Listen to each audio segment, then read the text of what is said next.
We are live. I will check to see our attendees populating the room. Shall I open the planning board meeting? Sure. Okay, so this is Chair Bonnie Sontag for the planning board, opening our meeting for July 7th, 2021. As we are still remote, I will do it with a roll call. Alden Clark. Here. Beth DeLeo.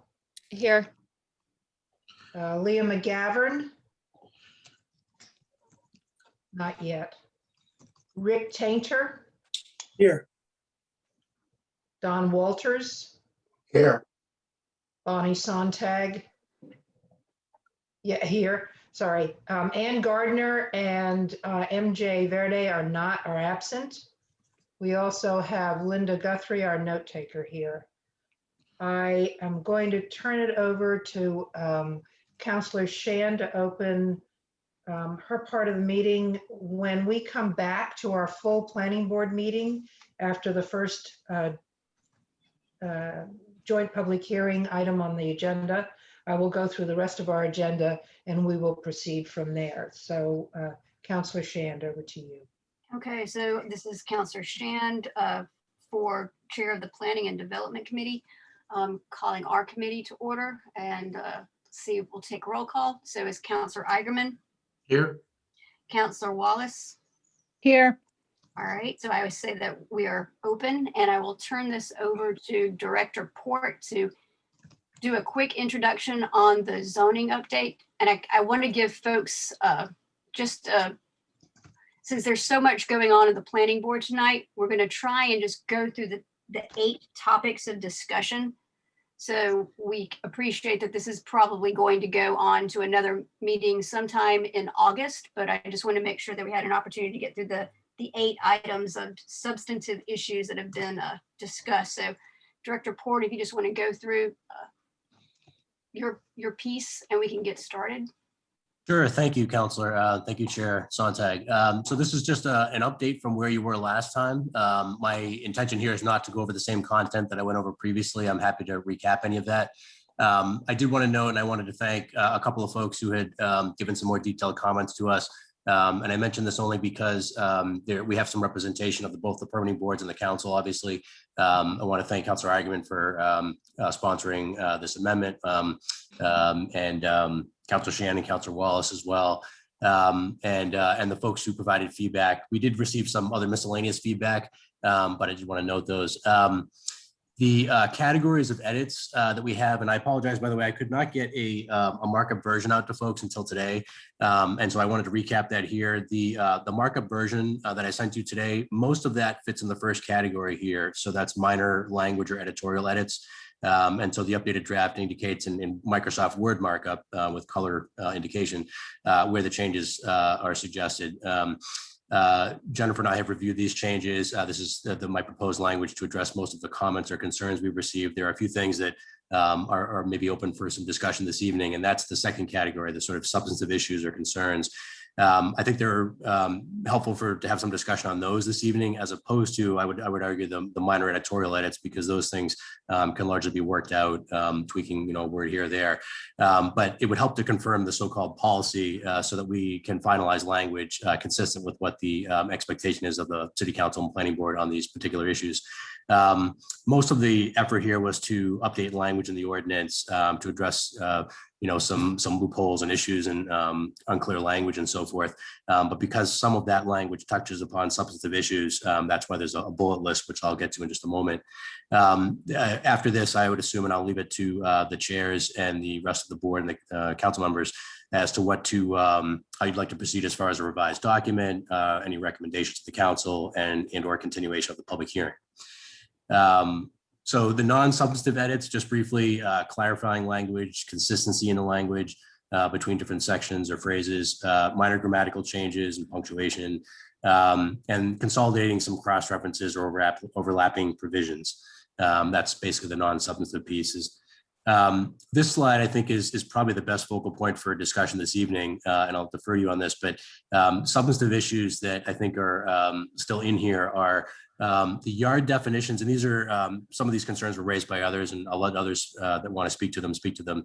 But the bullet list is yard definitions and setback requirements. So there was a concern there in general that if you can have some things like decks and things like that in a 50%, up to 50% of the setback allowance, is that, you know, adequate, for instance, for unroofed decks, is that adequate for smaller areas or smaller lots in the city like the South End? That was the characterization of the concern. And so I'll leave it to others to speak to, but there was a question there.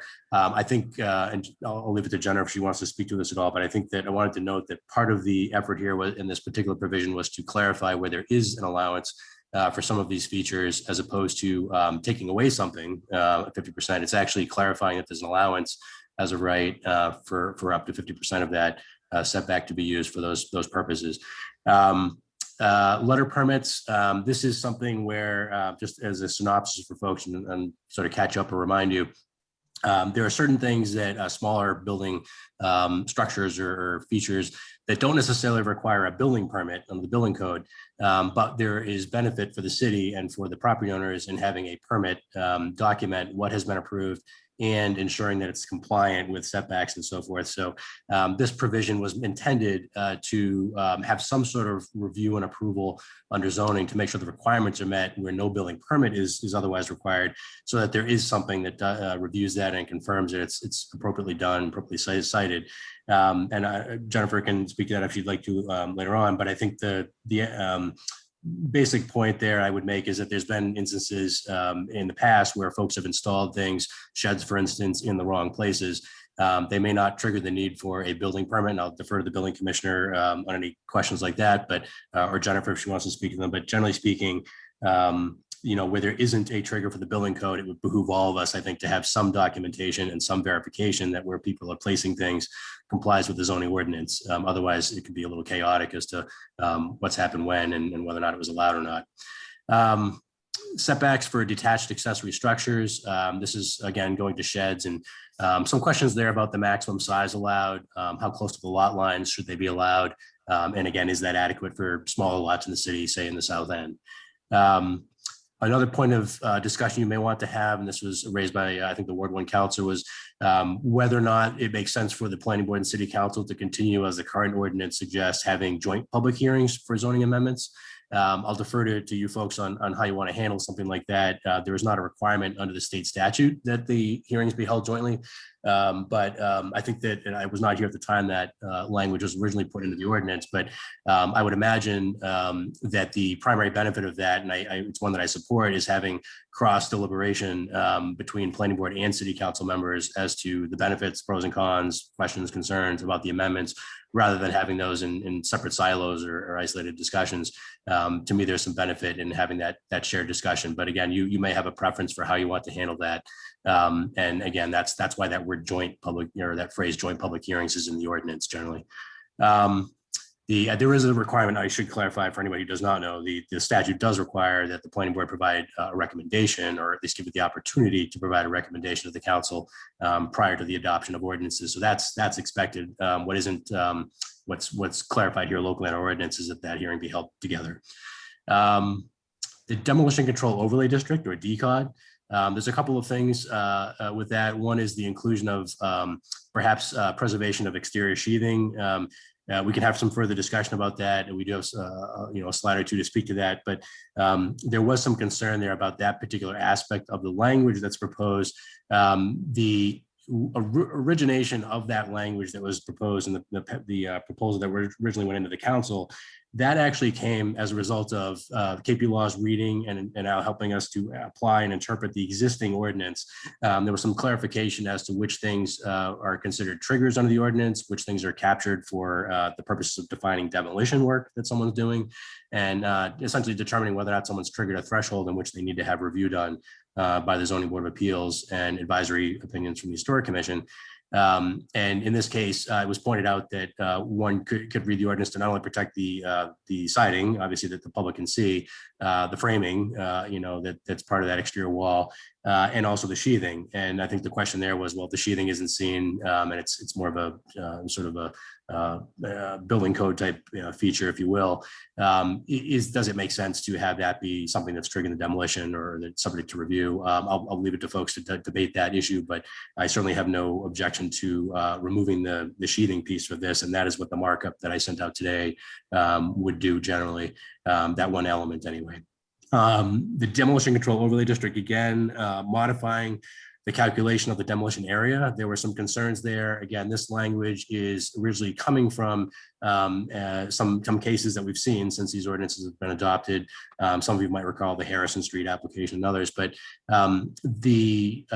we're trying to clarify in here what exactly counts for demolition purposes, and try to provide diagrams as well. And Jennifer's helped to sketch out a diagram that we'll be using to illustrate for folks that are applying for permits. But the idea here being, if you are going to remove or relocate a window, should that or should that not trigger or be calculated as part of the demolition of the exterior? And people may have different thoughts on that, but that's one of those policy level questions that if we have clarity from the planning board and council on, it's then easy for us to draft the language accordingly for your review and adoption. The new provision, there was the question there, I guess, and I'll leave it to you, is whether or not you want to have another provision that would address so-called character defining features such as windows, roof lines, et cetera, that are visible from a public way. We defer to you folks on that. There is, an argument could be made that some of that is sort of like an LHD type, consideration, architectural details and so forth. But there's not a reason why I would argue that under zoning you can't do those things. So you may want to have some discussion about what other parameters you want to have calculated as part of the demolition or be subject to review in the demolition control overlay district. And so I'll leave it to you for that discussion as well. The downtown overlay district, again, our original intention with this package was not to focus on any substantive changes, although some of the language touches upon substantive matters. But our intention here was to clarify language, but in doing so, that of course raised some questions for folks about what the current language says and what the proposed language would do. So that's why we have this list here. The downtown overlay district, the planning board and the ZBA, in the most recent case, some of you might have been following on Bryant and Fowles, the storefront change, the proposal to change the historic windows to operable windows. Without going over too much of the background there, the current ordinance as written today prohibits the operable windows or replacement of non-operable windows with operable windows. The proposed language here would allow that operable window to be installed. The one note that I wanted to make here, and just so everybody is on the same page about any discussions you're having or deliberations on the matter, is that well, the ordinance proposal that's before you right now would allow the planning board, and because they are the special permit granting authority in the downtown overlay district, would allow them to approve an operable window to be installed where there isn't an operable one today.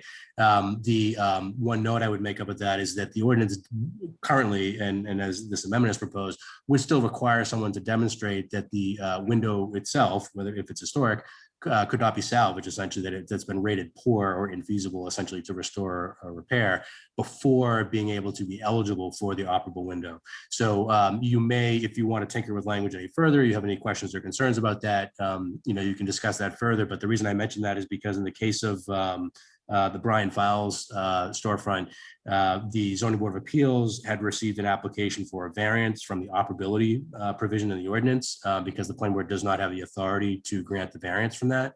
And in this case, they went to the ZBA asking for the ability to have an operable window. And in essence, in that approval to not need to demonstrate that the window was poor or infeasible via the special permit process. That allowance for the operable window to have that mere feature of an operable window was allowed by the ZBA, but subject to design review by the planning board, given that the planning board typically handles the features like this in the downtown. And so leaving the remainder of that variance request, the smaller, narrowly confining the variance that's granted to an operable window, left the rest of that review of the design of the window to the planning board, but did include in that recognition that the existing historic window could be replaced with that operable window. So that's just, I think, important context if you're considering allowing operable windows and the extent to which one can obtain those permits down the road, depending on which storefront, whether or not the windows are operable today or not, and so forth. The downtown overlay district and the demolition control overlay district, that's number 7 there. Or sorry, I apologize, there's 2 number 7s, but number 8. Whether or not any waivers could be granted by special permit versus a variance.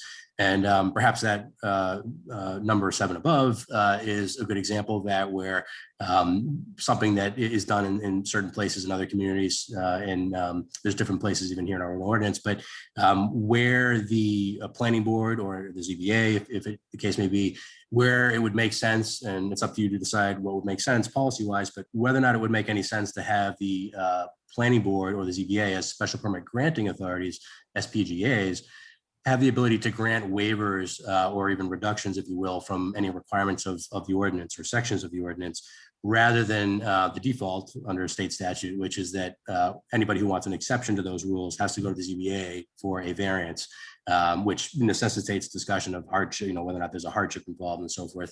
But similar consideration of whether or not something is detrimental or has problems with it. So I mentioned that mainly because there is an example in our ordinance here where in the open space overlay district, the planning board has had for years the ability and in a few instances allowed smaller lots to be built in an open space residential development because that helps to promote more open space in those developments. And so the planning board has the ability by special permit to reduce those lot size, at its discretion. Looking at a particular plan, whereas anywhere else, that may require a variance from the ZBA because it's not something that's expressly in the ordinance allowed for the planning board to do by special permit. So that is the list, I would say, of things that are substantive that are certainly would help me and any of my staff, Jennifer and others, to finalize language that addresses any concerns that have been raised. We're happy to work on anything else that you have tonight or any language wordsmithing and so forth. With that, I guess I would turn it back to Chair Shannon, Chair Sontag. So can you promote Councilor Devlin, who is in the attendees right now?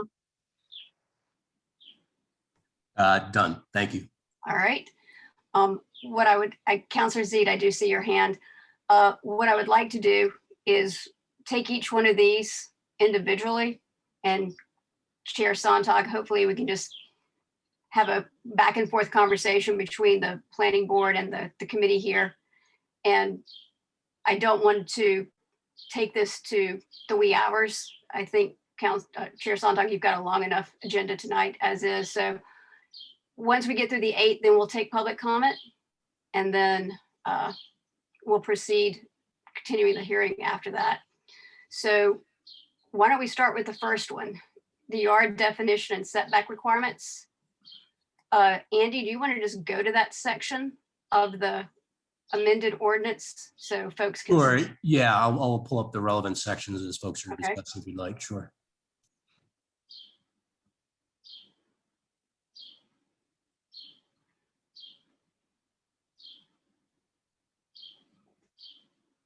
While you're pulling it up, we can certainly just, there we go.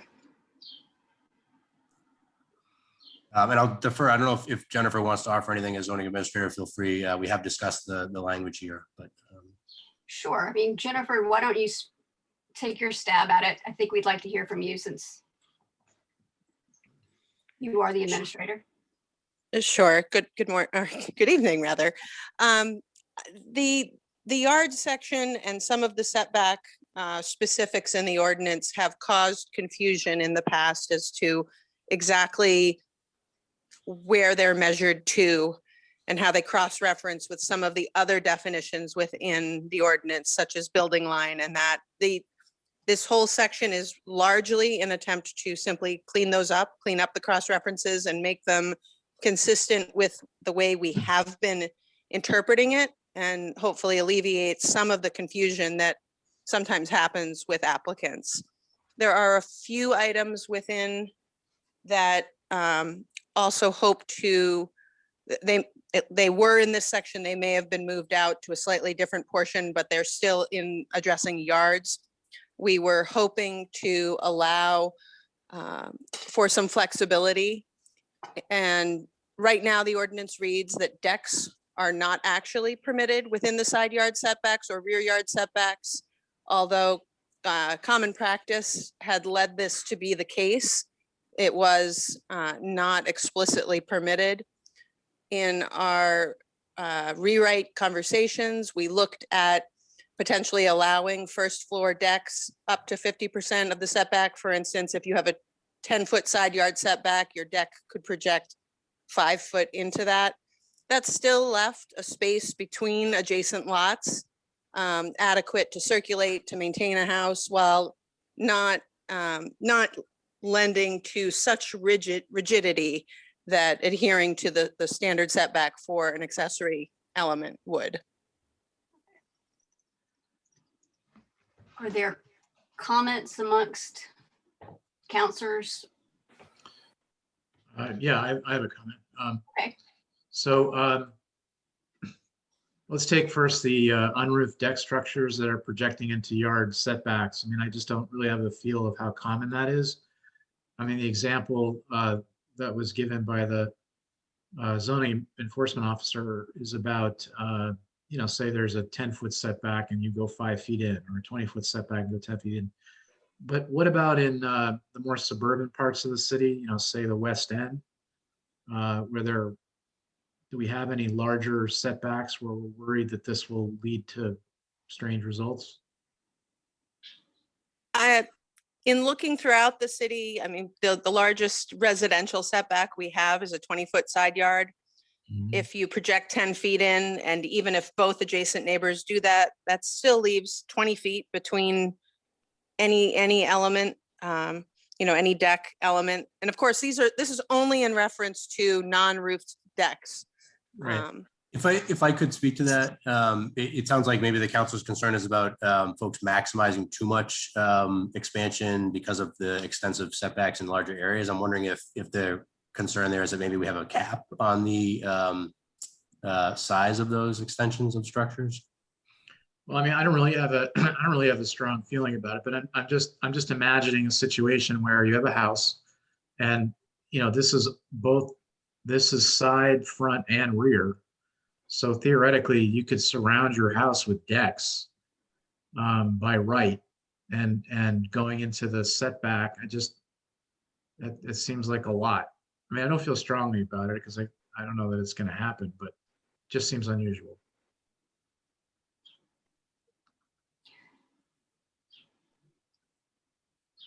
Are there other counselors that have a strong feeling here, or anyone on the planning board?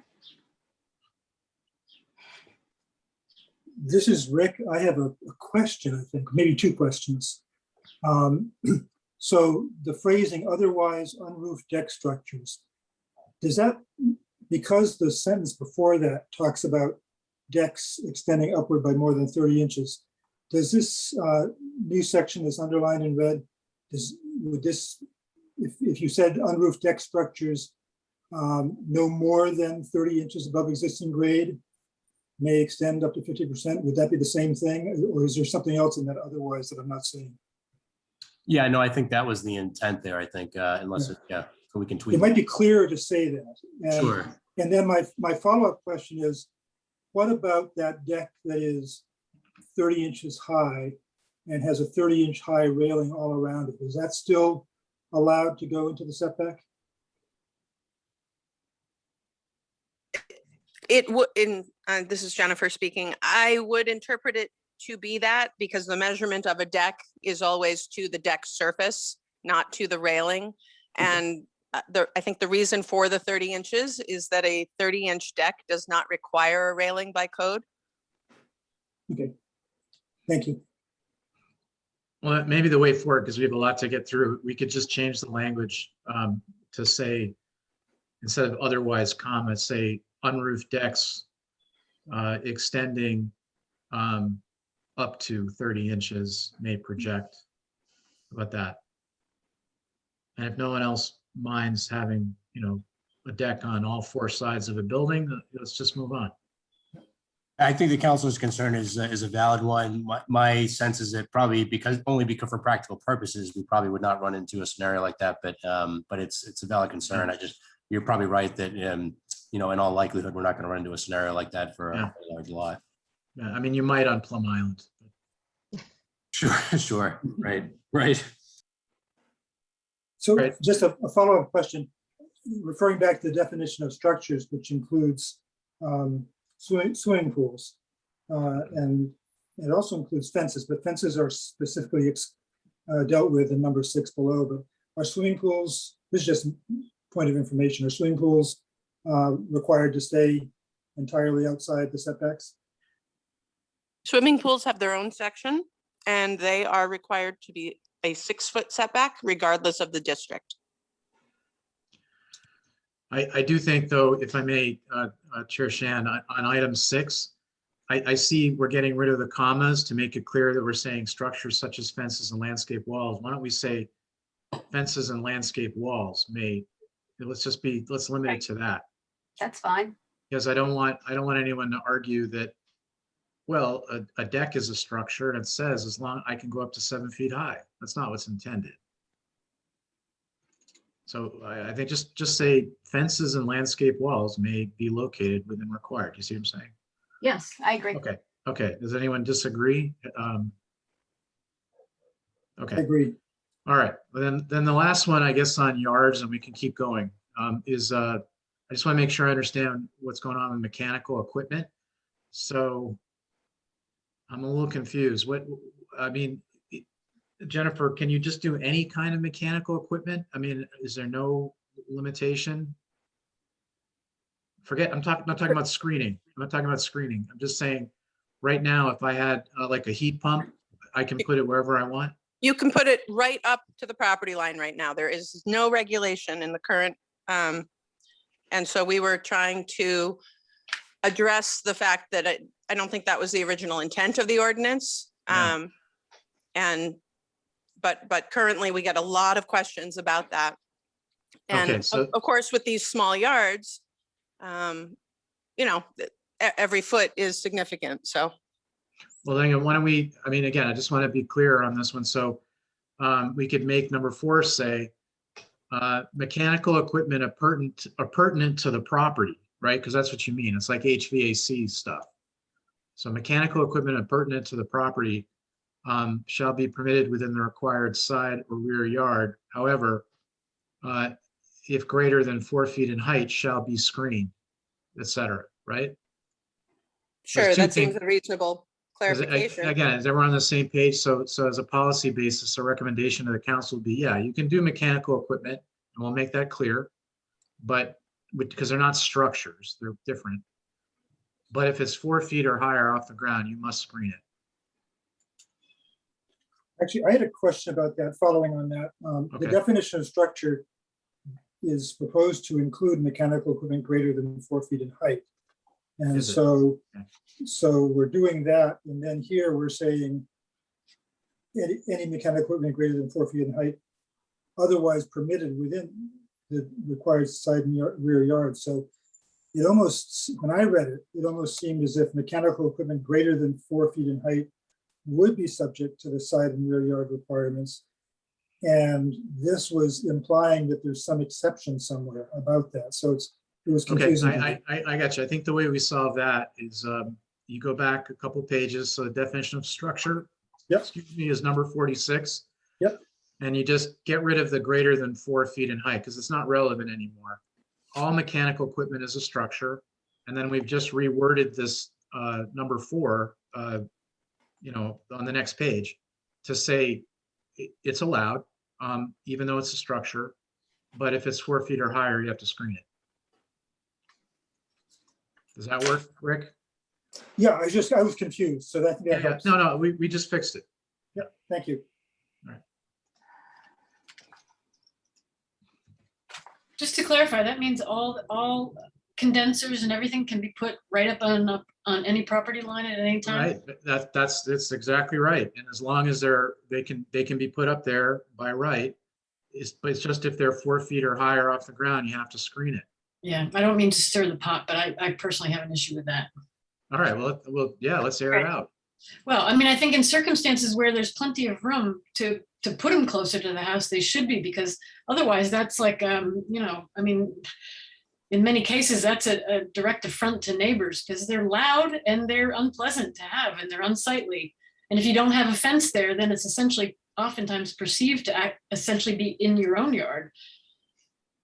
So I mean, in other communities I've worked in, those do have to abide by setbacks, and oftentimes those communities have setbacks of 20 feet explicitly to keep them as far away from the neighbors as possible. Gotcha. Let me add to that, because there's an incident of that right abutting my street. They don't have the space for that. So I was assuming that all of these are going to be really close to this main structure or the house because, you know, they're HVAC, they have to be connected. But you might have a situation where it's right on the driveway and then the next house has a driveway and then the house is there. I was thinking about requiring screening of some sort and having to do with noise. Well, the noise is a bit harder to screen. But should we go for screening? The screening is included for those structures taller than 4 feet in under the current proposal. But as we know, Yeah. the typical condensers is, you know, 30 inches high, 3 feet Yeah, high. it's not, Yeah. it would not trigger. It would be less than, it is less than 4 feet, but it makes a lot of noise. I don't know if screening it with a little, you know, some sort of a fencing around it would make any difference or not. No, it could make No, it worse depending on how you do Yeah, it. no, if you want to do noise attenuation, you need to say so. Yeah. You need to say so. So I mean, in Boston, for example, I've had projects in Southie where, you know, for reasons that were convenient for the client, we put the mechanical equipment far away from the building with a long conduit, but they have noise attenuation regulations. And that's how we were able to do that. Here, as Leah's pointing out, we're not capturing that nuance, just so you know. Yeah, and not only that, but you're giving permission to put it right up next to, potentially right up next to someone else's, under someone else's window, given, you know, how dense the south end is. Right, you could run the conduit as far as you want. Yeah. You're right. Well, it sounds like that one is controversial. I mean, because it could, you know, lead Jennifer to more conflict than what you're seeing today. Yeah, please bear in mind that that is the situation currently where there is not a regulation regarding mechanical equipment per se. And do also remember, as you think through this moving forward, you know, even if we don't resolve it tonight, that it's not just the condensing units for air conditioning and heating. This is also pool equipment and things like that. So. But isn't what we're missing here to make this work noise attenuation? Because again, if it were silent, it wouldn't create problems, right? Well, That there's always the visual problem, but I agree that sound is the biggest. So we've dealt with a visual problem with a policy saying if it's over yay high, we said 4 feet, but we could change it. It has to be screened from view. We did that. Why can't we do a noise attenuation clause here and then move on? Who's going to measure the noise though? Yeah, I will say for practical purposes, I agree with the council about having a provision in the regulations, but I think for practical purposes of monitoring enforcement, that might be a bit unwieldy, but. Well, I mean, I don't know about enforcement, but I know in other cities, the way they do it is you have to provide the specification, you know, so when you apply to get your permit to hook the thing up, you know, it comes with a spec and they can calculate how loud it's going to be. But I guess if we're just dealing with sort of small scale homeowners here, if you don't think that's practical, then I think you do need to, or the group rather, needs to discuss whether they want to reverse the current policy where we don't have, it's the Wild West. I don't have a dog in this fight. I'm just saying, let's decide what we want to do. I'd say go with what we are recommending here because we need something. And if it continues to be a problem on the noise issue, it gets revisited. Would that work for you, Jennifer? I think something is a step forward from where we are. Yeah. And I want to help you that way, so. What about the 4 feet? Because I mean, we should listen to Leah. If she's saying typical is 30 inches, we should say more than 30 inches. Why This is 4 Andy. feet? This is Andy. I'm fine with any of those adjustments myself. Well, I think that there is a 30-inch, but they're often on a base, like a 1-foot base. So you may actually be up to 40 inches, which brings you closer to the 4 feet. I'd be more comfortable with the 4 feet because I'm not sure the screening is going to necessarily look good in many cases. I see what you're saying. So you'd rather have a 30-inch high piece of mechanical equipment unscreened than have On a to base. fence all these things. Yeah. Yeah. All right. This is where it gets really tricky because sometimes it might be on a platform that's 18 inches and it might be, 37, 40, Yeah. 49 inches. I mean, it's tricky territory. Yeah. Well, look, okay, again, I know we have a heavy load tonight. Then that one, let's just say 4 feet in height measured from grade. Yeah. Measured from grade. Let's at least get that. Yep. Okay, anything else on yards? Because we're still on number 1. Yeah, this is Don Walters. Jennifer, a question for you. How would this section of the ordinance impact, if at all, a homeowner placing solar panels on the property line less than 4 feet in height? Well, they have a statutory exemption. That under chapter 48, Don, there's a carve out already. Okay, I'll defer to you, but I've seen in other communities, they do have, I thought the exemption allows certain restrictions. Other towns have restrictions other than Newburyport, so it just cannot be unreasonable, but I'll, again, for the sake of time, I'll move on. I would like to acknowledge the point that Glenn Richards made, which is in the comment on the side there about the little free libraries. I think we'll probably need to deal with this at some point because we may run into a First Amendment issue with if we allow little free libraries and don't allow other vending or signs within that front yard. So I'm very much in support of little free libraries, and I'm very much in support of number 5. And I think they run into each other the way they're written right now. So we should probably maybe move forward with it the way it is, but recognize that we need to do something about it in the future.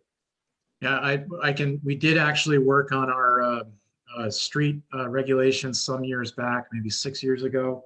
So those little free libraries are actually illegal under the municipal code. Nothing to do with zoning. Those are encroachments on the public way. And you're right, Rick, if you try to distinguish between little libraries and political speech, it will be struck down. So basically you have to either allow it all or ban it all. It's that simple. So I recommend don't touch it. Just let's move on. Okay.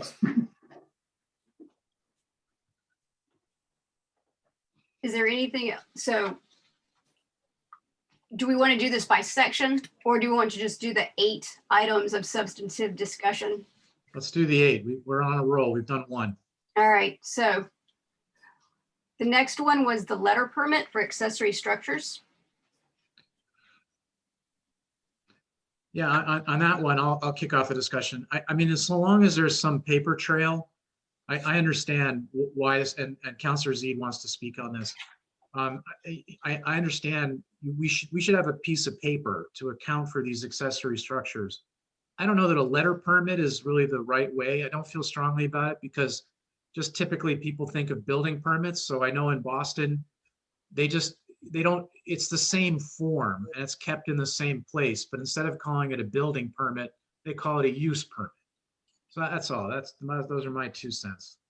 This is Andy. Jennifer, can you speak at all to how this, the really sort of relationship, I guess, between the building office and the zoning administrator's position, and how this has been handled, or might your thoughts on that here? Because clearly there's a little bit of a gap. It sounds like we're filling here between whether or not building permits are always called for some of these things, and then whether or not there's essentially a review to make sure it's compliant with setbacks. And then we sometimes find that things are not, and there wasn't any permit that was triggered through the building office. So there's no other mechanism that's called for in the ordinance, that we're trying to sort of fill that gap.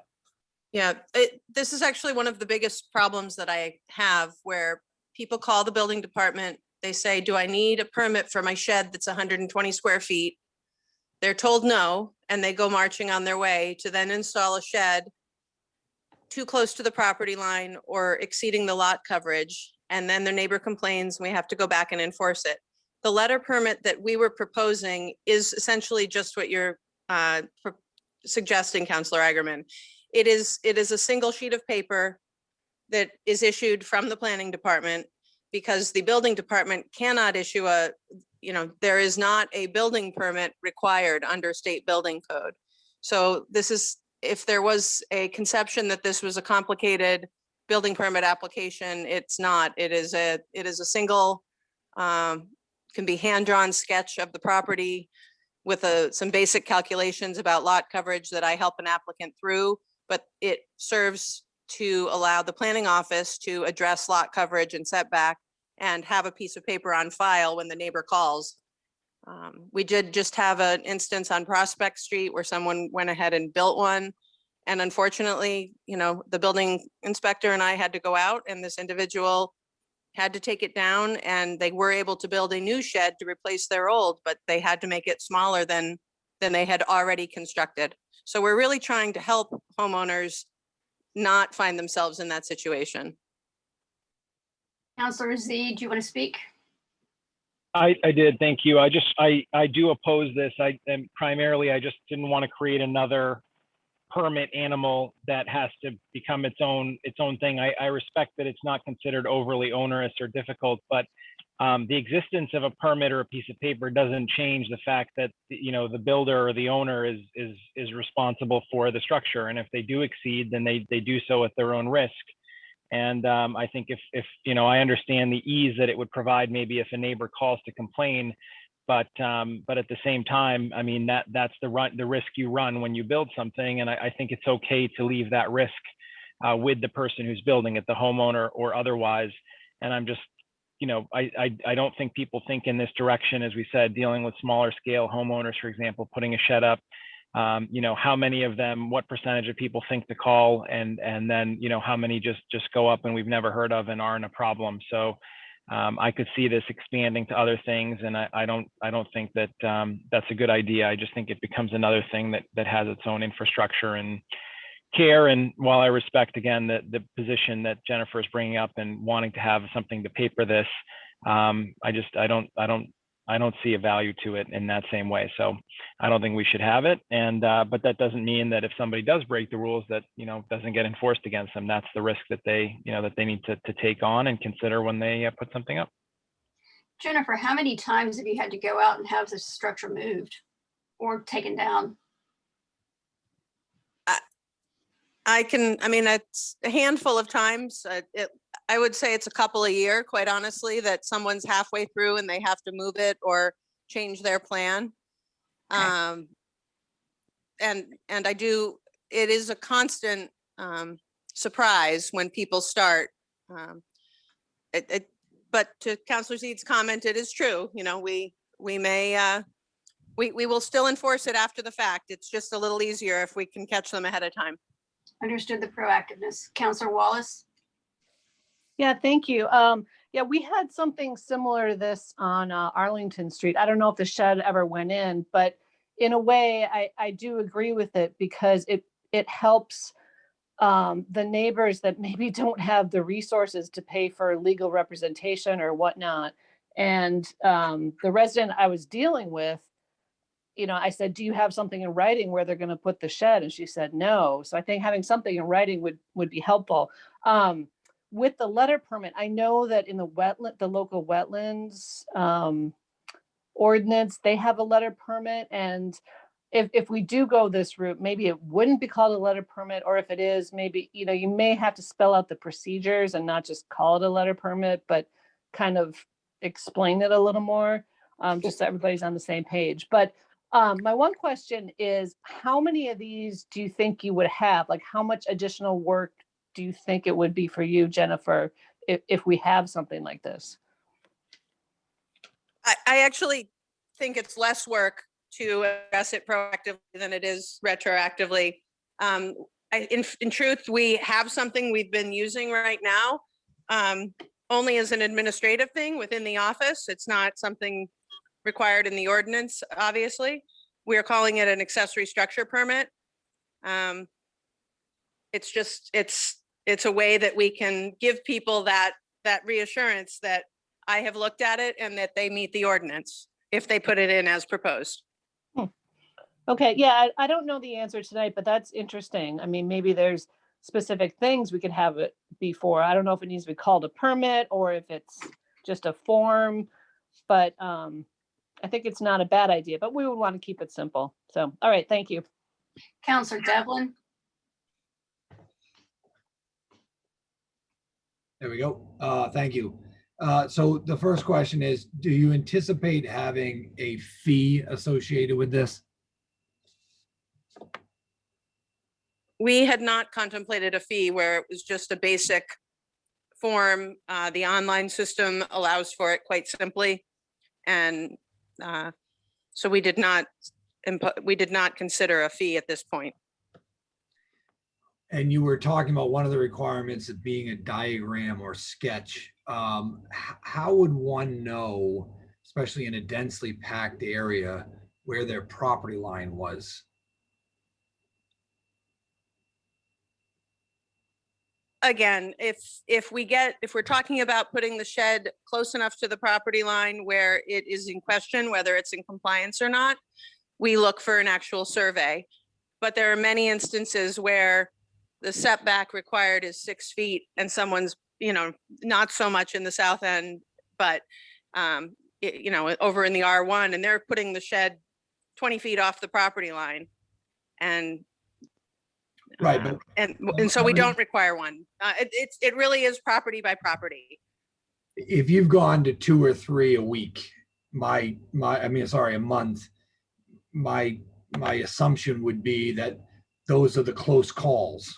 You know, if someone is 20 feet away from the property line, they're unlikely to get a complaint from their neighbors.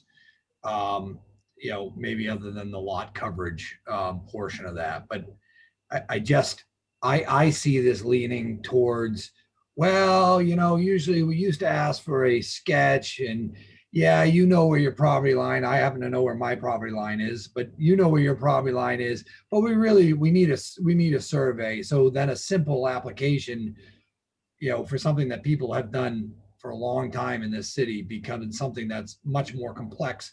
And now they're getting at a survey or, you know, and having that added expense to put in, you know, a utility shed. So those are my concerns. Yeah, this is Andy. This is exactly why we're looking for feedback, because we need to know where that meter sort of falls, the policy here as far as what like level of documentation, because it's really a question of proactively documenting or having things confirmed versus dealing with them potentially after the fact. And as Councilor Devin pointed out, you know, how much process is involved for different things. And those are really, ultimately speaking, policy level questions to a degree. And I lean towards, you know, if it's a 2 or 3 times a month problem when we're trying to be more efficient and proactive, I think the amount of utility sheds that go in this community are probably much greater than that, so that you're actually getting the smaller percentage of the problem. And I think the residents on the whole would rather have the process be easier, and then have, you know, for the couple of exceptions that you know, didn't plan properly and need their shed to be moved. So anyway, thank you. Counselor Wallace, I saw your hand is still up. Do you have another question? No, I don't. I will lower it. All right, thank you. All right, I saw Counselor Eigenman was first and then Counselor Zede. Yeah, I mean, again, this is not one I feel strongly about, but actually thinking of it as an attorney, I like the idea that I can at least get one of these pieces of paper for my client if I need to. So, I mean, if you don't, either way, whether you pass this reform or not for Jennifer, she's not going to be going out and tagging people for not having shed permits. That's not going to happen. But it does allow an owner really to protect themselves by saying, hey, I want to do this right. I have a shed and I have this piece of paper from Jennifer and I'm good to go and it's in the file. And if any neighbor or lender or whatever, you know, asks for it, they have the piece of paper. That's the way I was looking at it. Can I offer a suggestion? Sure. Another alternative, short of putting it in the ordinance, would simply be to offer that piece of paper as a zoning compliance memo. As we're doing now. It's just, you know, I think as we were working on the rewrite, there was, you know, like Andy's saying, we were putting these out there to see where the meter is.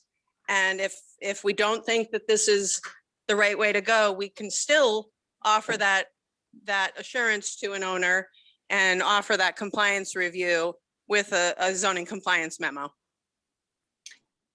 All right. Thank you, Jennifer. Counselor Zede? I just wanted to key in on Counselor Devlin and Counselor Eigenman's comments combined, and that is that I can certainly understand, as Counselor Eigenman stated, why a resident might like to have this permit as a sort of protection for themselves. But the question is, at what expense does that protection come? So I'm basically running this down logically and thinking, okay, a resident comes in and they do have good intentions and they request this and they provide whatever level of documentation and they get the letter, permit or whatever we're calling it, whatever form it takes, and then there is a dispute. And so the first thing the resident that put the shed in is going to do is obviously pull out the letter and say, look, I did this and I have this. The first thing that the other resident's going to do is say, well, what was the basis for issuing that letter permit? And that's exactly what Counselor Devlin's point is that now you have to be able to defend, okay, we only had a sketch. And so the natural tendency of this over the years will be that the requirements will become more rigorous and onerous as we transfer the responsibility for compliance from the owner to the city. And so it not only is it get harder over time, but then you are going to have a formal survey because you're going to want the letter permit to be defensible. So I just think that in the end, it may end up, I think, opening or exposing legal challenges that, you know, essentially the beef is going to be with the city now, as opposed to neighbors. So I understand the other side of the argument, but I'm just suggesting that as policymakers for the city, that's kind of what we have to consider is we are inserting ourselves into that, and any disputes would likely be pointed at us because that the city would have been the one to issue that permit. Counselor Devlin? Yeah, I was going to suggest Jennifer kind of came in and made the suggestion, but you could also write it as a sort of safe harbor that if you do this, then the presumption is you did it correctly, but that it's not a requirement. So, and Jennifer, I think, is saying the same thing. So, you know, my concern is I don't want to look at this as a lawyer. I want to look at this as a resident and as the residents will, because we're not lawyers here, we're city councilors, and that, you know, residents are the ones that are going to have to bear this burden. The more we do this, the more we put in here, the more neighbors can use it to bash each other over the head rather than, you know, just talk to each other before things go in. You know, if you're going to put in a shed, it's a good idea to go talk to your neighbors about it, especially if you're going to put it close to their property line. All right, I count. So Jennifer, might I make the suggestion that you guys take this section 8, and reword it using some of the language that you use, specifically making it a zoning compliance memo? And let's move on to the next topic. Okay, we could look at that, but we certainly can, and I'm also curious about maybe an alternative that takes it out based on some of the other comments. Is it possible to have 2 versions? Well, if I could, this is Andy. I there's two different things going on here, right? One is if we have the letter permit required in this ordinance, regardless of what it's called, the question here is whether or not there's a requirement that one get it in advance, right? So that's the, regardless of what we call it, we need to know whether or not there's an expectation for folks to apply for that in advance. Yeah, I think what you're hearing is it, at least from the counselors who've spoken, we haven't heard from planning board members, but it's not worth it to us. We think the better way to go, what I'm hearing, is if a homeowner wants to protect themselves, they can get a zoning compliance letter. Got it. We can add language to that effect and make the adjustment that removes the requirement. Let's do it. I mean, well, does the board agree? I mean, we're meeting together. I don't know. Let's hear. Yeah, no, I was thinking about it as, is it possible to put something that's optional in the zoning code? How would you write that? Well, you can always get a zoning compliance letter, right, Jennifer? Yes, that they're Yeah. requested all the time by. Yeah, it's not always at the typically by option. residents. Yeah, it's Okay. always at the option. You can do that. Okay, as a homeowner, I don't know that's an option, but I suppose if I were doing something significant, I'd be working with a, an attorney or a contractor who would know to ask for that. So if that's available and people know that it's available, I would go with that option. It's not required, but if you want it, you could get it. I support that. And me also. All right, sounds like there's some amount of consensus there. Andy and Jennifer, can you? We'll do. Yep. Sounds Letter? good. Okay. All right, why don't we move on to number 3 then? Setbacks for detached accessory structures. Do you want to go to that section, Andy?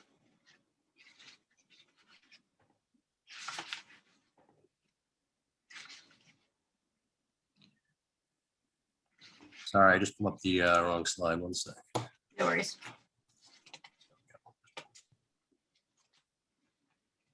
Okay. Jennifer, would you speak to this one?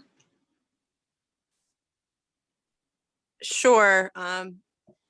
If I recall exactly what this one is, we were trying to clarify the exact dimensions that are required. Well, first off, we needed to fix the and the or, which I think everyone's familiar with. And while we were at that, requiring a structure to be not only 6 feet off of the adjacent property line, it also needs to be 10 feet away from a primary structure on the adjacent lot. But the other language changes in here just have to do with the clarification on the 22 by 24 foot dimension that had been previously in the ordinance, trying to give a little bit more flexibility for the exact configuration. It does not need to be a 22 by 24 foot rectangle, but it cannot exceed that square footage and it cannot have a face longer than 24 feet. Are there any comments amongst the counselors? Well, I just have a question for the board really, or for counselors, which is, 528 feet, that's been the law in Newburyport, what, for at least 50 years. So, but it now that I see it, it looks big. I don't have a problem with it, but is that the right number?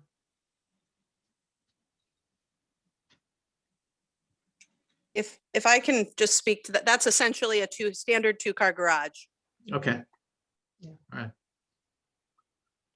So here's I'd like to bring up an example we had years ago where someone built one of these. It was right on the property line, but it was and it was several feet away from the house.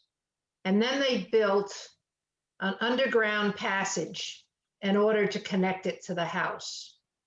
It was still considered detached. I went and looked at the plans, and the planning board chair at the time just threw his hands up in the air and he said, they're just being creative. I mean, I'm trying to figure out what's best for land use in the city. We do want a separation between, with this, it looks like we want clearly a separation between the accessory structure and the abutters property.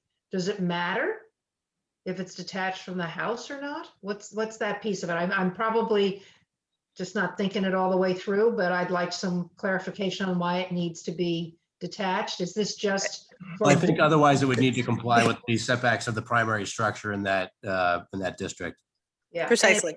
And it becomes massive. So I have another example on another street where the house goes on forever and it's on a tight lot because it wasn't separated, but they wanted their 2 or 3 car garage in there.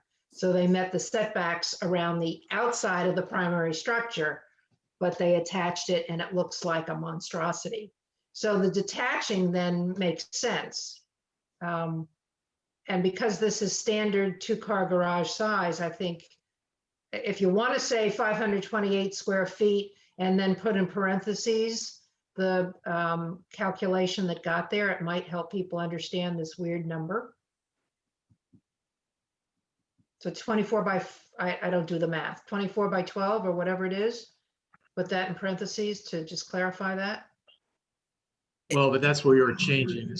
We did used to say 22 by 24. Yeah, 22 by 24. Now we're saying, so long as no exterior walls more than 24 feet, we don't really care how you get to the 528. And it doesn't bother anybody to just leave that number in there? No, because if you say it's got to be 22 by 24, then you're dictating the shape of it as well. You're right. Yeah. And I was just trying to get to the calculation. Okay, but that can be explained easily enough when someone asks the question. Well, I mean, as far as the underground thing, I'll pipe it up on that. That's a little letter C, which we're adding, be separated from the principal building or structure and such a minimum of 3 feet. I would assume that just means a grade, because this is a visual regulation. So it's okay. Yeah. Fine. So if they want to, do Stalag 17 or whatever, they'll dig a tunnel at it. That's fine, I think. Yeah. Not a visual. All right. Are there any other comments on this one? All right. I was just gonna say, just the obvious, which is that this is one of those cases where there are probably hundreds of buildings that hundreds of garages that don't comply with this as pre-existing non-conforming structures. And so I just wonder whether we're in a dense neighborhood, whether we are requiring, and I understand this is the way the zoning has been, but whether we're requiring new construction essentially to be out of character with existing development. My garage, which is probably a 24 by 22, is probably, it's probably 3 or 3.5 feet off the property line. And I've seen so many garages that are right there. So, if it's okay, if that's, as a matter of policy, we want to change the character of our neighborhoods to be less dense.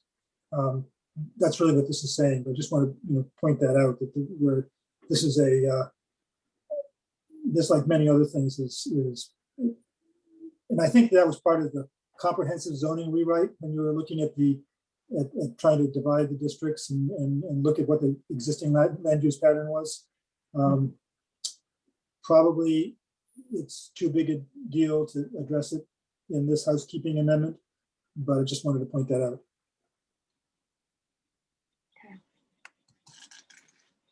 I see Jennifer's hands up and then Counselor Zeid's. Jennifer? Just as a point of clarification, it is all, this is the existing dimension of the 6-foot setback. Yep. We are not creating new zoning as part of this particular rewrite. Okay. I understand that. That's what I was saying. I was that we've been Okay. not trying to fix everything in the city at this point, but we still have this issue that we will probably have to face at some point in the future. Counselor Zeid? Yeah, I just wanted to speak up and support Rick's concern, because I mean, the parentheses there where it says South End ? At the end, that's really referring a lot to my ward and maybe to some degree to Ward 2, but it's an extremely fair point that when you drive down almost any street, you're going to see garages, well within that 6 feet. And so this is a different requirement. I didn't speak up because I don't really know what the answer is. I don't know if lowering the 6 feet is really what makes any sense or what have you. So I think it is still something that needs to be addressed. I don't know if it's addressed here, or if it's addressed at some point when the lot requirements and setbacks are at some point revisited. So I just didn't want sort of to go without saying that it's different than what we have now. And so there's, it's not homogeneous or similar.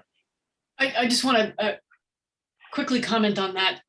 Well, I have a lot of respect for that comment. That goes to the heart of everything in zoning. So if you want to debate the 6 foot for the accessory structures, you really have to debate every setback for every structure in the south end in particular. No, I agree. And that's why I think maybe it is something that gets addressed during a setback debate, because there's a lot of considerate debate that could be had about whether the setbacks make any real life sense as they are now for the south end in particular. So I'll just focus on my ward, but again, maybe not germane to tonight or to this proposal. Yeah, this is Andy. I would just remind folks again that we were trying to clean up language here. We realized that we're treading into some discussion into the policy level questions, but that's also, you can notice here with the discussion that some of this is questions about policy that's been established for some time, like the 6 foot setback, for instance. Sure. Councilor Devlin? Yeah, I just wanted to confirm what Rick had said, that's the biggest thing I took away from my meeting with the zoning consultant and the zoning overhaul was, and it made the most sense to me, was to try to make existing zoning or the zoning consistent with, as much as possible, the existing characteristics that are on the ground, so that you have less non-conformities and you make residents' lives easier, so that and probably the boards, planning board and zoning boards' lives easier, so that people to do the normal things that they do to their homes, they're not out of compliance or in non-conformance, or to a lesser extent they are. And so they can get permits more easily. They can do some basic things to the house more easily. And it also can lessen the load on our planning board and our ZBA. And I was looking forward to that zoning rewrite coming out. I've been told only recently that it's not happening, but I thought I don't know why we wouldn't try to change things while we were at it. If that was the goal of a 2 or 3 or 4 year project that the planning department worked very closely on, I don't know why we wouldn't be trying to change these things as we go over them now. And this is Andy, just to be clear with the zoning rewrite project, we reached consensus over some chunks of the ordinance, but we were unable to reach consensus over enough pieces that a whole ordinance could be brought forward, which was the original hope. We did not have enough monies to pay for the consultant or staff time available to do the entire ordinance at once. And as you can see here, discussing provision by provision, even existing provisions, whether or not to change, tweak language there. When you go through that and try to involve every provision of the ordinance, we come to basically a grinding halt. So what we've tried to do is move, this is the first chunk of that rewrite, trying to get chunks or sections of the ordinance done piece by piece, rather than trying to do the whole thing at once. So we realize that this section here does touch dimensional requirements, but we weren't trying to address, for instance, that section I think the council was mentioning was the dimensional table, which is a much larger, I think, policy debate that might be had on every single column and row within that table as to which uses and which districts might require which dimensional standards. We were hoping here to clarify some of the language about these, details, if you will, but changing, say, for instance, the R2 district into 2 sub-districts, that's another whole policy level discussion that we figured might take even months. I mean, short-term rental units, for instance, went for a year and we haven't seen an ordinance thus far in it. So we're trying to do what we think is manageable, I guess, at this point on this section. Well, if I may, so first of all, let me follow up on that. I don't know what consensus you're talking about. So because nothing ever got presented to us. So I don't know where my query would be, what consensus. The second part is, this is the 3rd time that you brought up the short-term rental unit while I've been involved. Like I've been on a, if you have something you need to talk to me about, Director Port, give me a call. But the short-term rental unit, that's at least in licensing permits, and that's the only place it is, so it shouldn't have been discussed anywhere else, was flawed. And KP Law agreed with me that it was flawed. So it's being worked on right now. That has nothing to do with what I'm talking about. We had a several year project. I answer my first question. What consensus were you talking about that we couldn't reach consensus? Yeah, just to be clear, that wasn't a criticism of the short-term rental units. Yeah, that wasn't a criticism of that. That was just pointing out that the policy level debates can take a while before the council or planning board or anyone else, before we can agree on language that could be adopted on any issue sometimes. Waterfront West, for instance, we've had numerous discussions over the years about that, hearings and so forth. So in the zoning advisory committee was the group that I was discussing or referencing there. The zoning advisory committee had been set up to work with essentially reps from the planning board, ZBA, city council, staff, to work with the consultant or without the consultant on different sections of the ordinance. There was consensus amongst that group. And as you pointed out correctly, that had not gone to the council, that dimensional table with two subjects, say for the R2 district, which was one of the recommendations from the consultant, has not made its way to the council. There was various debates and opinions even amongst that group as to whether or not that should be brought forward to the council. So you're right that there wasn't consensus over every piece of that. Within the advisory committee, there was consensus over different sections or different pieces, but we were unable to meld them all together into a new ordinance, a whole ordinance, because of the process. So can we get back to what we were trying to discuss here? I don't want us to go down the rabbit hole of short-term rental units. Councilor Devlin, was there another question about the section we were just discussing on accessory structures? And I see Councilor Eigenman has his hand up. I mean, we've been. Let me clarify. The Okay. question was, what consensus were you talking about? Because it sounds like we have some consensus here. And I thought generally in discussing the zoning rewrite that there was consensus on making the code more reflective of practical considerations on the ground.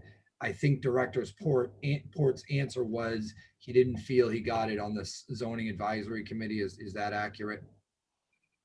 I felt, this is going back a little bit, but I had felt that there was consensus amongst most of the committee on that. There was some dissenting opinion on that, and we were not able to get a sponsor for that piece going to the council, which is where I point out that even though the committee might have had as a whole, maybe 75, 80, 90% of membership agreed on that piece, we weren't able to get to a package that was ready for the council that a council was willing to sponsor. So to your question about consensus, and one of the key pieces we always have to consider is, do we have something that is ready for sponsorship, if you will? Well, I would just have everybody keep in mind that we've had a planning board member who's well respected, and two city councilors who, wouldn't mind seeing, or at least would have a discussion about making some of these changes as we move forward. Thank you. That's it for me, Madam Chair. Councilor Eigenman. Yeah, I just wanted to validate that discussion. Yeah, we did a few years ago get some actual data on lot configurations and setbacks, and especially in the south end. And I don't want any counselor or board member to think that we could never revisit that again. It's just right here, this particular language about accessory buildings and structures is a citywide regulation, and it's going to have to apply in the west end and the south end. So I don't want to blow off that discussion. It's just we can't fix it here. That's all I was going to say. Right, agreed. So it does seem like there's consensus on this one, Andy. Maybe it's time to move on to the next one, number 4, which is the joint public hearings on proposed zoning amendments. Councilor Zeed's got his hand up. Councilor Zeed. I was just going to speak to this one since I think I'm the one that initiated it, but I can wait if you want direct report first. I was just going to let it get brought up so everyone could see it if they weren't looking at their screens now. Oh, yeah, sorry, Council, you wanted the language from the ordinance amendment. Yeah, sure. So, yeah, the language in the amendment, I'll pull that up here, speaks to the requirement that there be a joint public hearing. Sorry, let me just scroll to that section. Having a joint public hearing, so you see in this phrase right here, has jointly held a public hearing. This process of holding a joint hearing has been in place for years. The city council and planning board have held that joint hearing for at least 10 or 11 years now. I can't speak to the time frame before that per se, but I do think that's been pretty constructive for the feedback or the loops that go back and forth between planning board members and city council members about the changes. I defer to the council and planning board as to how you want to handle this going forward. You don't have to have a joint hearing, but it makes a little bit of a disconnect, I would say, between the dialogue and results in a little bit more confusion if there's debate in one area, the other board hasn't necessarily been there, it has to then loop back in to look at that issue again. So to me, it seems there's an efficiency from trying to have that discussion together, but I understand there are arguments otherwise. I would agree on that one. I can't speak for Chair Sontag, but I think there are times where it just makes sense for all of us to be in the same, Zoom room, for lack of a better way to put it. Hopefully we'll be in person soon enough. But, we do need to, there's certainly more benefits to having us in the same room discussing something than trying to understand between meetings what's going on between the two groups. So I agree with the joint hearing. Councilor Z, do you want to speak to that? I do, thank you. I just want to make sure my position's clear. I'm not advocating against joint hearings. I've participated in many over the years. I understand the benefit. What I am advocating against is making it a rule of law that there must be a joint hearing. The process for initiating and passing zoning is already created and set by state law. And I think you're just handing people something over which to contest, an ordinance if there is not a joint hearing. And there could not be a joint hearing for a variety of reasons. Again, even though it's preferred and better, and I'm not disagreeing or arguing that point with anybody, I just don't see that. Why does it need to be written into the ordinance, something that's, as stated, has already by sort of a standard practice been done for 10 years. But let's say that there are scheduling issues, or frankly, maybe there is a time where the two bodies are not, for whatever reason, able to work together or getting along to work together. That should not inhibit the city council, which does have the ability to pass zoning from moving forward in conjunction with state law, which prescribes, again, a process and a timeline. So my suggestion here is not that we stop meeting jointly or that anything change about how we've done zoning in the past many years, the 5 I've been on and the 5 or so before that, it sounds like. I'm just suggesting that I don't see what value it adds to adding it to the ordinance. Chair Sontag? Yes, I'd like to speak to that. I agree that it works very well to have these joint public hearings, and we always do it. And I can't imagine, to Councilor Zeid's point, of when we wouldn't do that. In fact, we've had some very contentious discussions, and in particular over the Brown School, the planning board made a recommendation, which is the only role we have. And I always remind members when we come into these that our output is either recommend with some other considerations, or don't recommend. And we've done all of that. I do want to keep it, and I want to formalize it.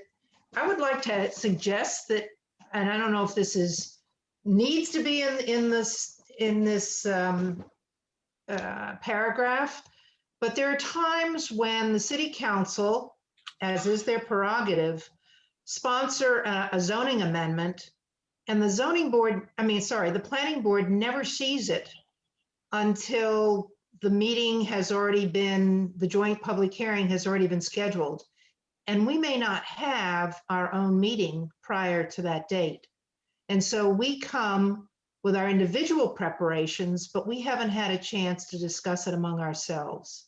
And so my suggestion here is that we write something in to that 60-day period where the planning board shall schedule or may schedule, let's put it that way, a meeting of its own to discuss the amendment before it goes to joint public hearing.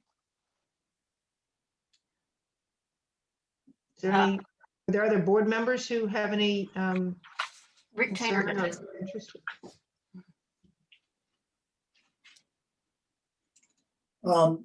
I think that this is in addition to what is prescribed by state law. So as Councilor Zeid said, so I understand his concern about adding this word as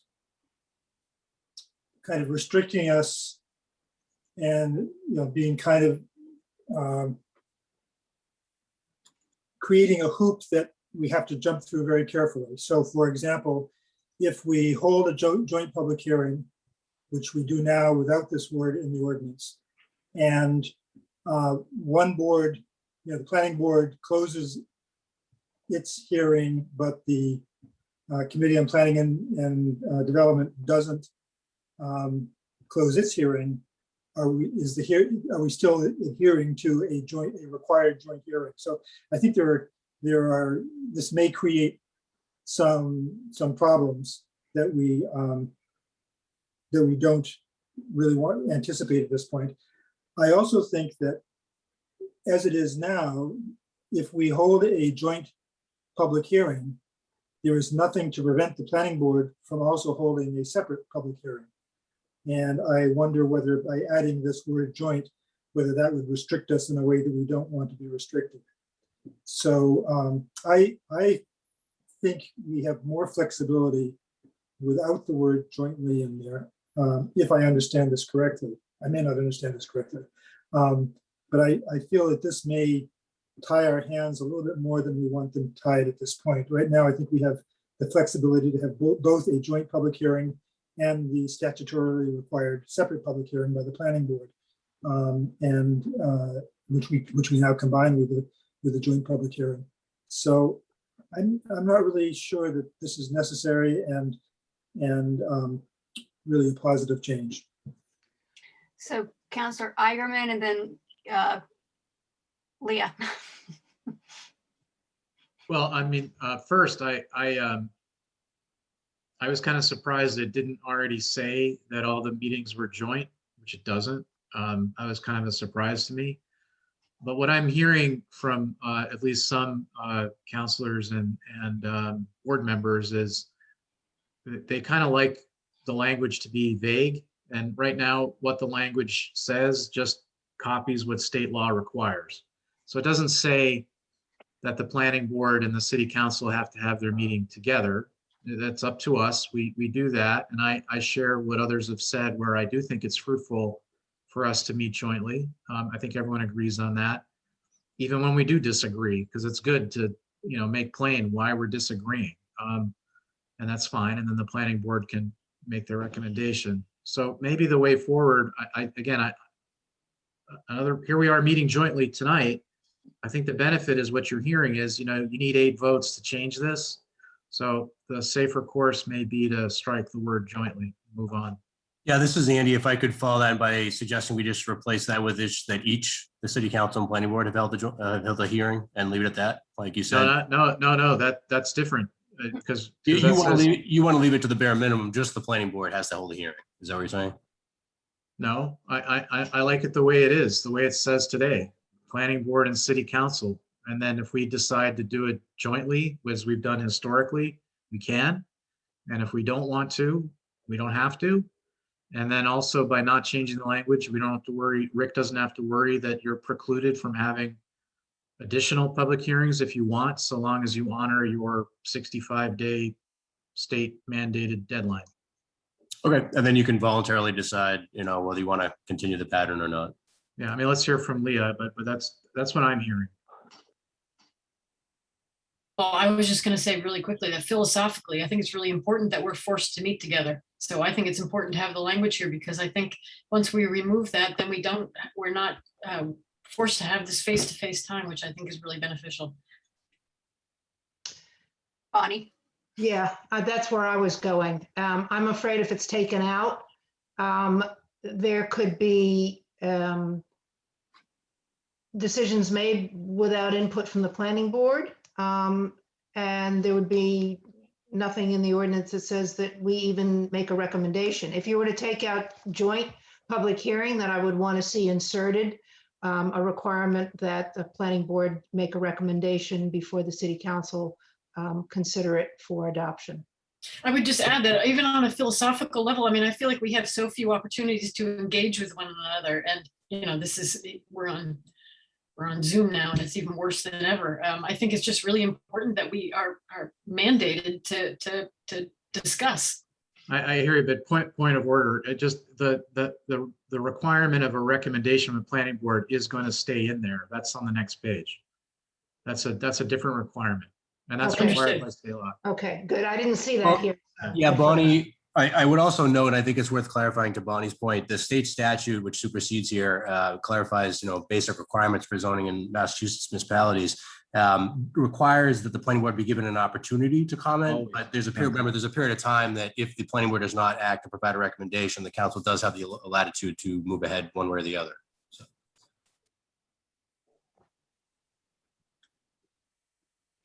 Councilor Eigenman, you still have your hand up.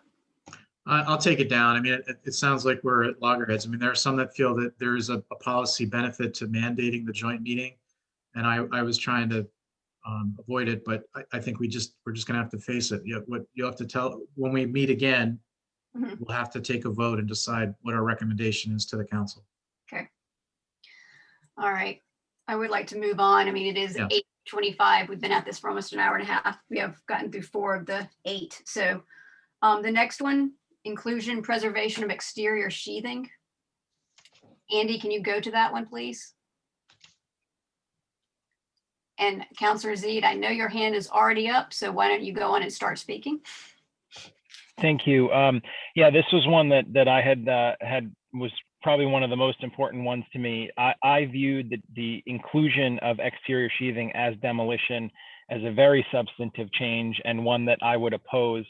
I did meet with Director Port and with zoning officer Blanchet, and we kind of talked about some different examples. And I noted several where, sheathing was removed to allow for insulation from the outside in, or for running of new wires, or for allowing for, enhancing the structure from the outside. And so I really strongly feel that sheathing should not be included and considered as demolition. I think you will trigger a lot of issues for homeowners if they, for example, were to go in and remove the siding, which has always been formally and explicitly excluded as demolition, and then end up replacing some or all of even the sheathing on one side of the house because it was rotted, or again because of insulation or other requirements, and then being denied the ability to do a 25% demolition by right under the DCOD.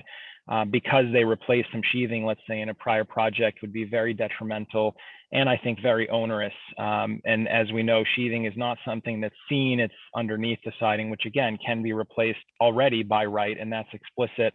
I personally think that this originated from what I thought was a fairly strict interpretation by KP as they reviewed this.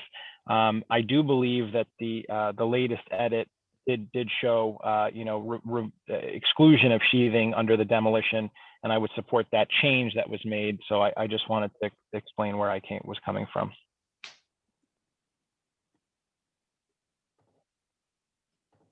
Any other comments?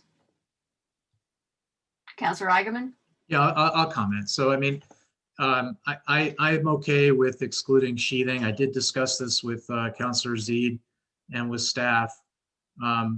Although as a sponsor, I didn't originally have it in here. And here's the rationale. So again, turning back the clock, what we were trying to prevent were people essentially with impunity demolishing old houses that are on the National Register as contributors. And then drilling down, we had always excluded siding because we realized, all right, yeah, well, someone may need to replace the siding if it's been up there for too long and it's rotted out. And that's not really what we're trying to protect. We're trying to protect the integrity of the building.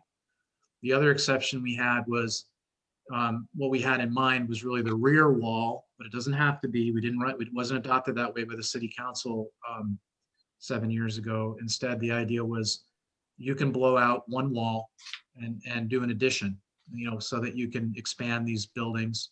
You don't have to keep it exactly as it exists today. So then when sheathing was brought up, playing it through, I do think that Councilor Zede has a good argument that sheathing often has to do with insulation. And it's also something that's not seen necessarily by the public. So what is the, I don't know, what is the public policy purpose of protecting the sheathing? And then the distinction I would draw, because I want to put all the cards on the table, is, and I did with Counselor Zede and others, is I draw the line at framing, because once you demolish the framing, there's nothing left of the wall at all. It just, there's nothing, it's gone. And I do think there's a public policy value to the framing, because framing has changed historically over time. A lot of these old buildings, speaking of my own house, has a different type of framing than you would have today, and is part of the integrity of the house. So I support this new exception for sheathing. I think it's a way forward, but I'd like to hear from others.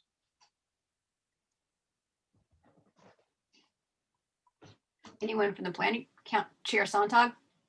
Yeah, I initially was not in favor of excluding sheathing, but I've thought about it some more.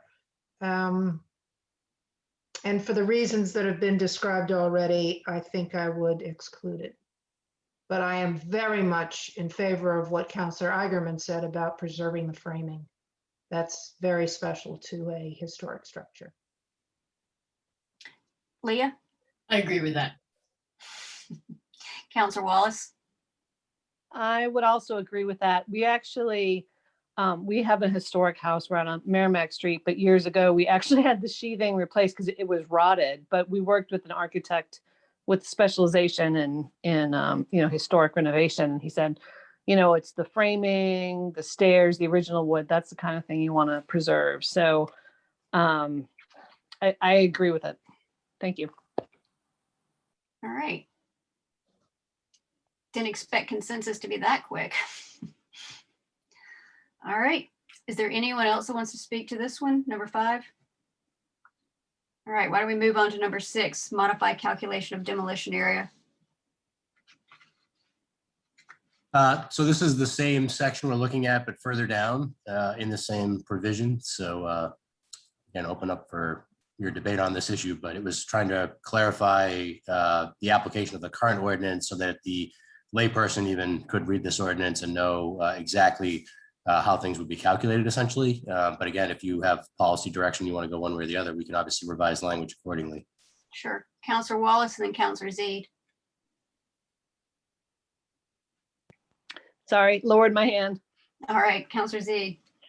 So I just, to speak to this one as well, my concern here is that I think Councillor Eigenman just said it in the last discussion. Well, the sort of the core tenet of the DCOD is that when you do a project, you basically you get one wall to boil it down to something a little bit more simple. And my concern with this is that by including windows into that calculation where they previously were not included, you sort of are taking on that core tenet of the DCOD, which is that really your 25% isn't 25%. It isn't one wall. If you, in the course of your project, want to make some adjustments to some other windows, such as, taking a single window and making it a double or some things like that. And I think that in my observation of large scale renovations that you see, typically there's going to be some consideration for changing the window fenestrations to allow for a larger window or change a window size. I don't want anybody to misconstrue and think that I'm advocating for something where you basically could change every window fenestration and make everything bigger or change every single window in the house. But I'm just, to keep it again very simple, I think one could say, well, you could take the 25% and make it a little bit more in order to accommodate for the windows, but I could see how that could be abused. And that too would be attacking the core tenet of the DCOD. The other thing could be to not include windows, which my understanding is how it is done today. And I can certainly see how that can be met with some abuses too. So I'm trying to thread, frankly, a difficult needle, which, if we're being honest, the entire DCOD is trying to thread a difficult balance between differing interests, both of the homeowner, property owner, as well as the public and the preservation aspect and so forth. That's just my main concern, is that, if you do a large scale project and you end up adjusting 2 or 3 windows, your 25% may be 24, 22, 23. And when you're right at the edge of and I think a lot of these projects they need every bit of that 25 in order to make an addition work or something like that. I just worry that we are going to create unintended consequences or create additional variances or decod permits requested. And the challenge with that is that what argument does the homeowner come in and make? Because the standard under decod is you really have to show that essentially there's a lack of, in order to justify the demolition, you have to show a lack of sort of economic value to the property. So it becomes a weird conundrum. I think an odd argument for a homeowner to make. I think an odd argument for a zoning board to have to listen to and try and parse through. So I'm trying, this one, I know what my issue with it is, but I don't quite have a solution to it. And that's where I'm hoping that, the minds here can help put that together. So Councillor Eigenman and then Rick Tainer. Yeah, on this one, Councillor Zede and I could not reach agreement because again, going back, I don't think it actually goes against the core of the decod, because again, we use the word wall, but if you want to be an architectural persnickety person about it, what we meant was facade. So in other words, when you look at an old building, you perceive it as one wall at a time. And that wall is a system. It's a system of voids and solids, including fenestration, meaning doors and windows. And I don't think, we have to hear from Jennifer, but I don't think we've uniformly excluded windows from the calculation. I think sometimes applicants have tried to do that so that they could demolish more than one wall. So what they do is they come in and they say, well, you can't count the windows because that's a void. There's no wall there. And therefore, I can take the area of those voids and demolish them around the corner on another wall. So I think actually this is a loophole that we need to, make clear is closed. And it doesn't preclude you from changing windows, but it still caps you at 25%. Because again, what we're trying to get at is facade by facade. If you want to blow out 100% of one facade of a square building, you can under this ordinance. Lock, stock, and barrel, windows, doors, walls, framing. Unfortunately, it's gone. So I think actually what was proposed here is the right way to go. That's my 2 cents on that. Rick? Actually, my comments aren't following this discussion that's going on, so I'd rather hold off until other people have weighed in on this discussion about the 25%. Chair Sontag? So it was my idea to solve this problem with a suggestion of a new provision. So we stick with the 25% is the wall as described very clearly by Councillor Eigenman. Anything on that wall is part of the 25%. But if you want to make changes and other character defining features that have historic relevance, then that's a separate consideration. And you could get, and that then puts, I think it puts an awful lot of pressure on the zoning board to make some historic comments about the historic nature of those other features. And then we get into the need for a historical commission review. So it gets, as I'm thinking, and I'm just thinking this out right now, it gets really complicated. So I suppose it's just easier to leave the language as it's been changed here to include windows as part of the 25%. So I just talked myself out of it. I'm with Councillor Eigenman. Could I speak to that quickly? Certainly. Yeah, I think Chair Sontag went the right trajectory. Again, we made the decision 7 years ago, right or wrong, that we weren't going to get into architectural defining features and so on the way we do in the DOD. We wanted a bright line rule. You can blow out 25% of facade and all of it. So I think she and I came to the same conclusion. Chair, could I just ask a quick question for clarification? Sure. Can Jennifer answer how has she been doing this? Because if I miss it, because I don't, maybe I didn't understand it. Have you been including the windows or not in say the last 2 years for these types of applications? The existing window area can be replaced without it counting. If it is to be enlarged, what we have been counting is the new window area. So the net change. Got it. And Councilor Eigenman, if I may, Chair, so if this were to pass, do you envision that exactly what Jennifer just said is the way that it would continue? It's the new area that's, you know, that essentially the part of the wall you have to remove to make the window bigger gets counted? Is that your interpretation of the proposal? Well, there's two different things going on, because remember earlier on in this paragraph, we talk about mere replacement of existing windows. Because unlike in the DOD, we do regulate windows independently, and that's a whole other kettle of fish. We do not regulate them in the DCOD. So you can always change your windows, but when we talk about fenestration, and I defer to the architects, I guess Leah especially, it's the pattern of void and solid. So that's what I'm getting at. There's nothing under the DCOD that stops you from replacing your windows. Nothing. So in other words, yes, you would envision what's written here to match up with what Jennifer just stated she's been Yes, doing. yeah, if you want it, but not just, well, with one addendum. Also, if you took the same area of window and you filled it in, and then you cut a new hole to match it, that's also demolition. I don't know how she deals with that now. That was our understanding and our intent. Right. The So new in other words, opening if you're moving things around, that you're demolishing the fenestration is when you're changing the facade. If you're taking out the sashes and putting in new ones, or you're changing a window from double hung sash to a crank out, you're exempt. That's the one point that KP suggested we clarify is that if we do wish to continue counting the infill of the existing window opening as demolition, that we should explicitly state that. That makes sense. Oh, all right. Thank you for letting me jump. I just wanted to get clarification. Thank you. Sure thing.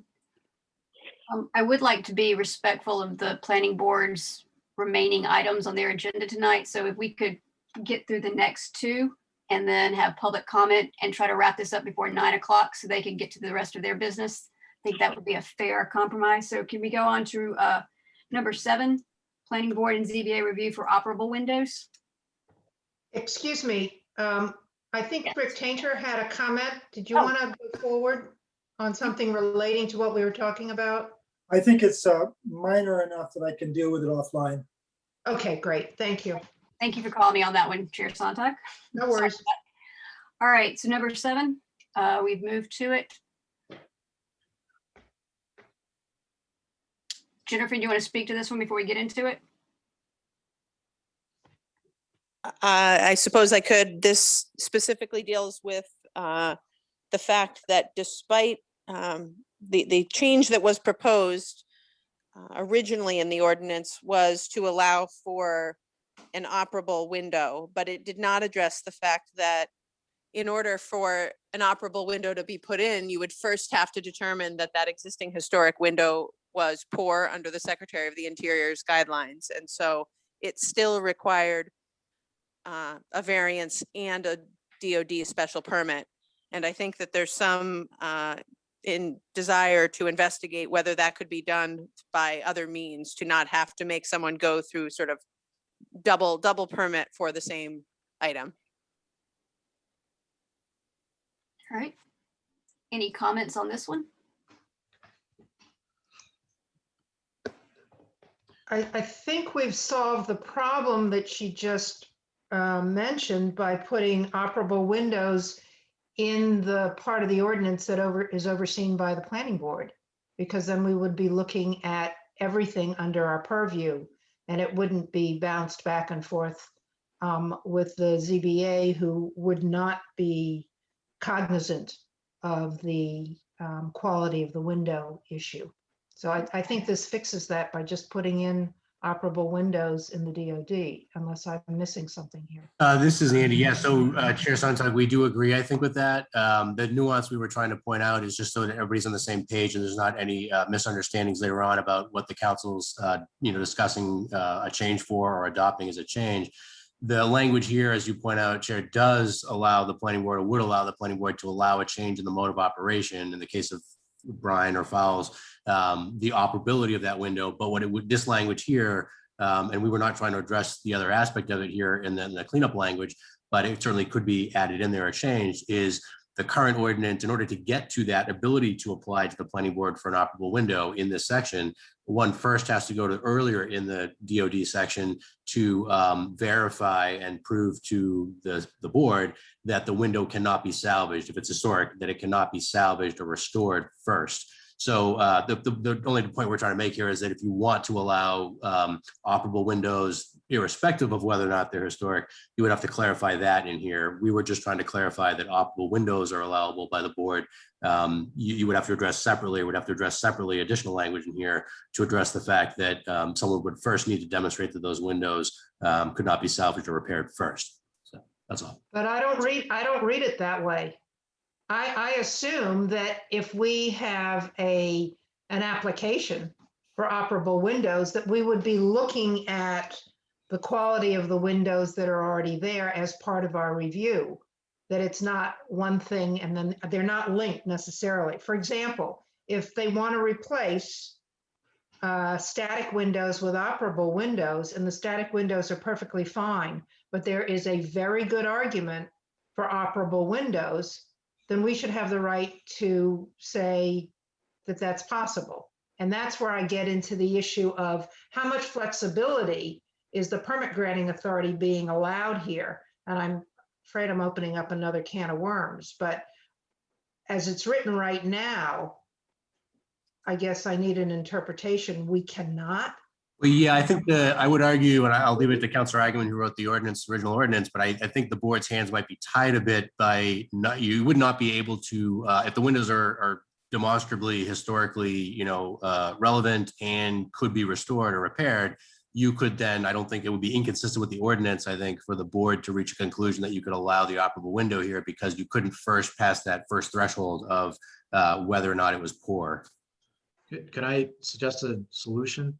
Yeah. Okay, so notice that the phrasing we used 7 years ago was mode of operation, because we didn't have in mind, and if you went back to the videotape, we weren't talking about whether they opened or not. It was more, is it a window that goes up and down? Is it a window that cranks out? That's what we had in mind. But now we've all learned, all of us, we need to deal with opening of windows. So my suggestion is you do two things to this to bring it to the council. I agree, we've learned it's too onerous to send them both to the zoning board and to the special permit granting authority.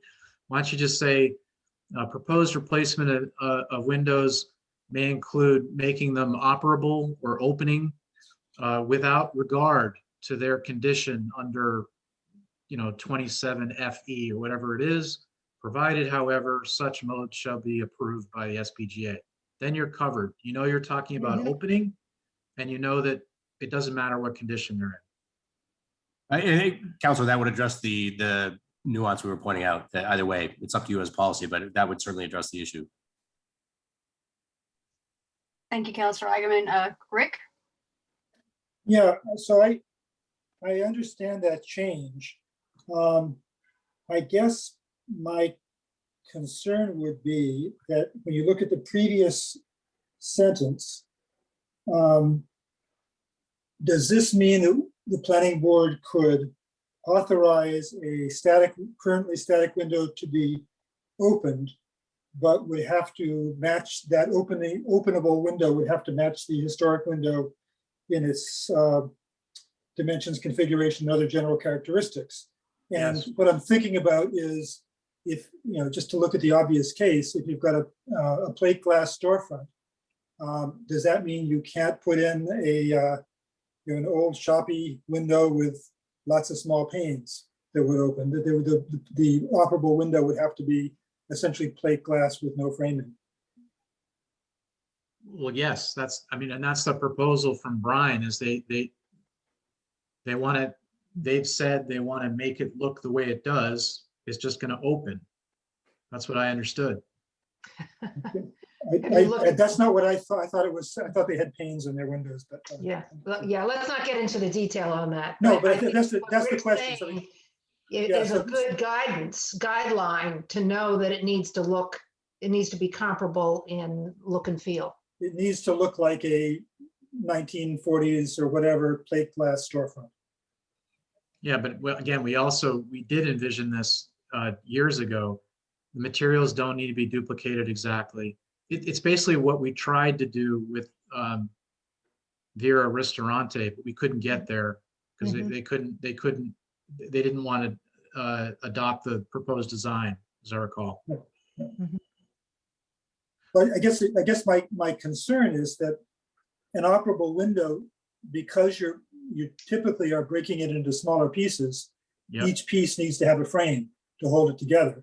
And so that as a result, it's not really going to look very similar to the original, I don't think, in most cases. So, so I just want to make sure that this is what we mean, that we're saying that because I'm not sure it will work. I guess that's my concern. But the idea is to give you the chance to make it work. Because right now you don't without a variance. You can't even try. The idea was to create an opportunity for people to make it work if they can make it work. And could I jump in one more time? Keep using the brine fouls example because it's most recent. It's also the most unusual. Most of the windows I believe, in the DOD area are divided lights and give more options for if they were to be openable, that the framing could simulate what looks like what's there. So while this may be a unique situation, I think the language as proposed in the change should be okay. And I'd like to hear from any other planning board members because we've thought about this a lot. If you think other language should be incorporated here, especially on the lines that Rick was just talking about.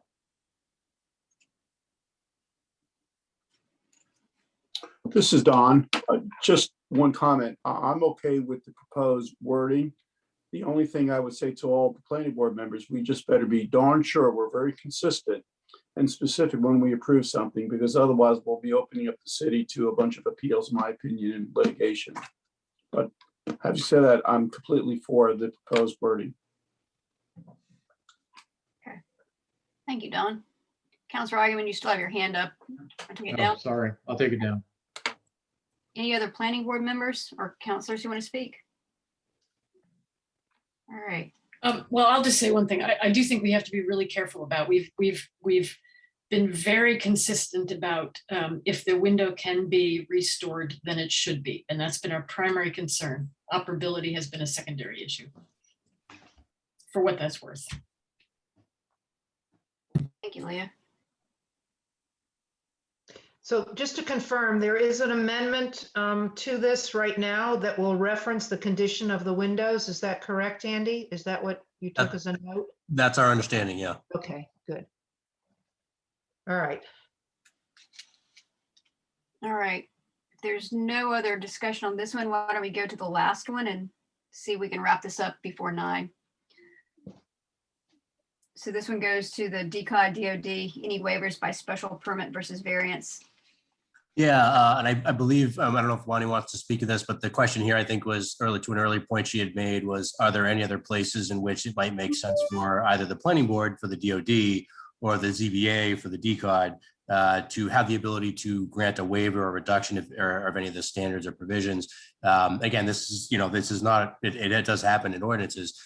Whether or not it makes any sense for the board that's doing the permitting to have any flexibility. For instance, we ran into this situation here with the operable windows where, the current language doesn't allow it. And the only way to go do that is to get a variance.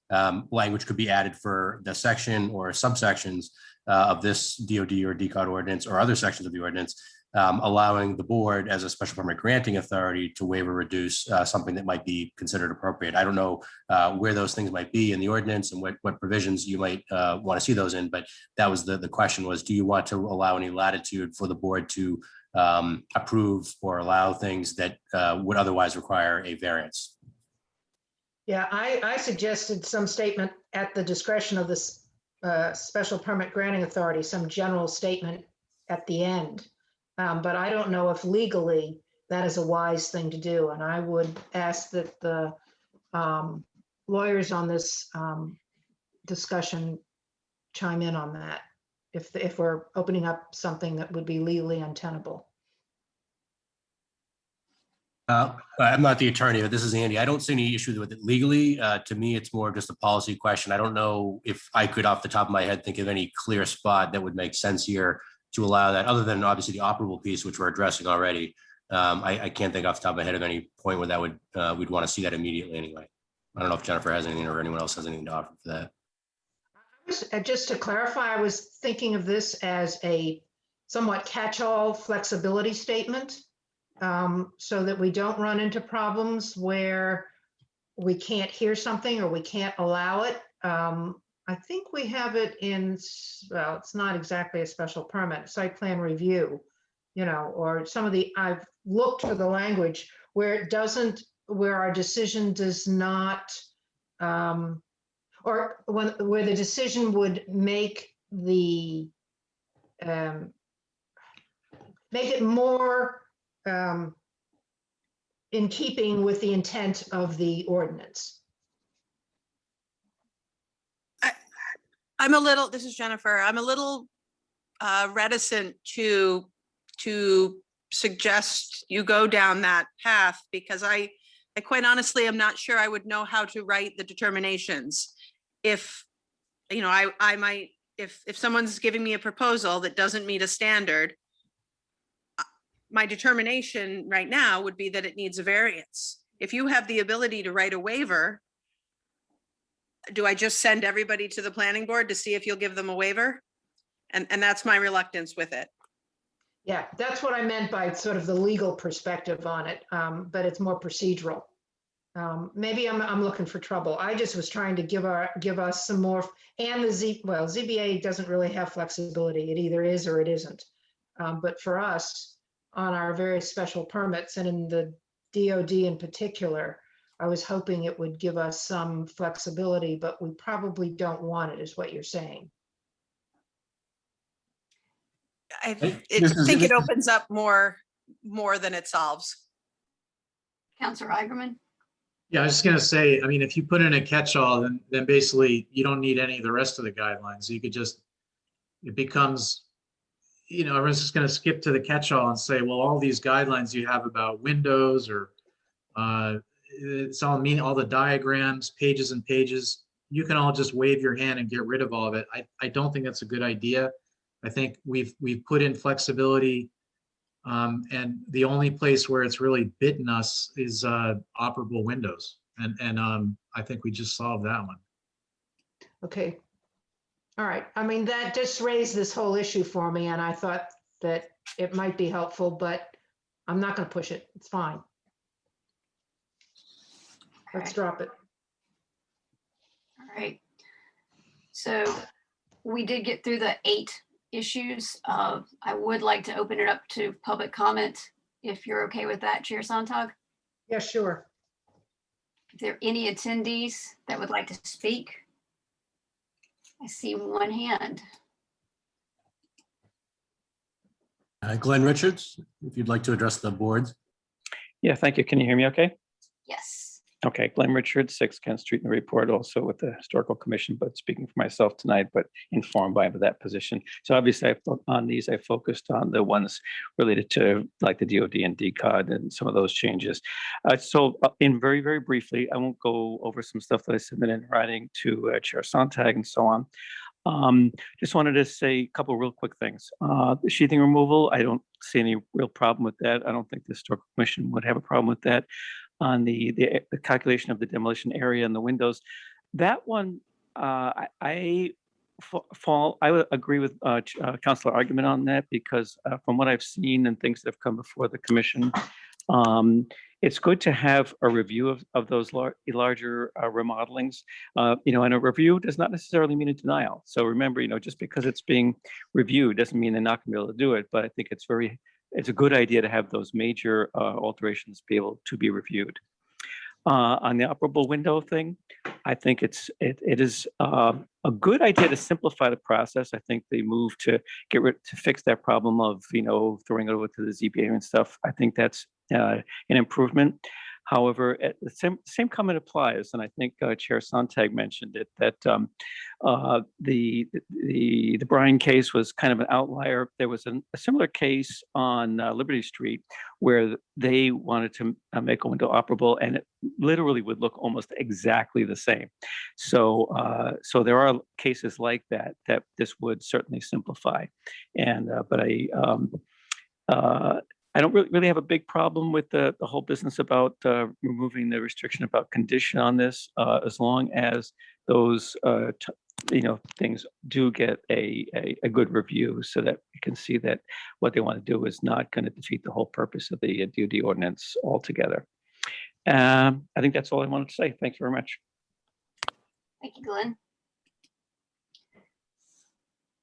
All right. Well, we can close it to public comment. I don't see any other hands up. No hands, no. All right. Chair Sontag, do we want to set a date for this to be continued to? I believe so, given Andy's next steps. He was going to propose, pull together all of the comments in a final edited version that we should have a last go at. Agreed. Agreed. Okay. Looking ahead, our next meeting is 2 weeks away from today, which doesn't give him a whole lot of time to pull all that together. But it's up to you, Andy, if you think you could do that by 7/21. Yeah, I would like to get this out to you early next week. And that way you have time to review it and decide what you want to do on the 21st, if you want to take that night. That night. And we don't have any issues on what do you call it? Notification or anything? We're still continuing. Correct. Still continuation of the same hearing. Yeah. Hey, let's do it. Are you, is that convenient for City Council and Planning and Development in particular? I defer to Councilor Argument and Councilor Wallace. It's okay by me. Yeah, that works for me. Okay. Oh, great. We might just wrap it up. All right. So July 21st, 7 o'clock. All right, so I make a move to continue to July committee meeting jointly with the planning board to the 21st at 7 o'clock. Is there a second? Second. All those in favor, roll Aye. call. No, Councilor Eigenman, yes. Councilor Wallace, Yes. Councilor Shan, yes. All right. I'd like to have the same motion from the planning board, please. So moved. Who's that? Don? Don, thank you. Second? Second, Rick. Okay. I'll call roll. Alden, Yes. Beth, Yes. Leah, Yes. Rick, Yes. Don, Yes. Bonnie, yes. So we will see you on the 21st. Thank You you. want to close out your meeting and we'll carry on. Motion to adjourn. Second. Roll call. Councilor Eigenman, Yes. Councilor Wallace, Yes. Councilor Shan, yes. All right. Enjoy the rest of your meeting. Sorry it went so long. Thank you. Oh, but it was productive. Thank you for managing it so well. Thank you all, counselors. Thank you. All right, we're going to continue on with the planning board meeting. Let me go through our agenda. And apologies to everybody who has been waiting very patiently or impatiently in the wings to start so late. We're going to begin with a public hearing on 19 to 23 Pleasant Street, Unit 1 for a DOD special permit. Our other business includes a request for a minor modification at 7 Moran Road, an approval not required at 34 and 34R Spofford Street, and a minor site plan review for 8688 Prospect Street. There's some correspondence to hear about for a notice of a Chapter 91 license application, 3 meeting minute approvals, and any other updates. So we'll go right into the public hearing on 19 to 23 Pleasant Street, Unit 1, the DOD special permit. And I'll call on Andy to let in to speak, whomever is presenting this. Sure. So I think we have here tonight Matt Ward and Joshua Van Dyke. I do not see Stan Kubinski in the audience, but I do see James Trigg. I'm not sure if they want to address the board. We have your presentation slides and plans and so forth to display. James or Matt, if you're unmuted. I can take this. Jim and I are here acting as the construction managers for the new kitchen renovation at 21 Pleasant Street. We are proposing to relocate the front entry storefront to its original position. I think slide number 4 shows this most accurately. It is on the far left-hand side of the page.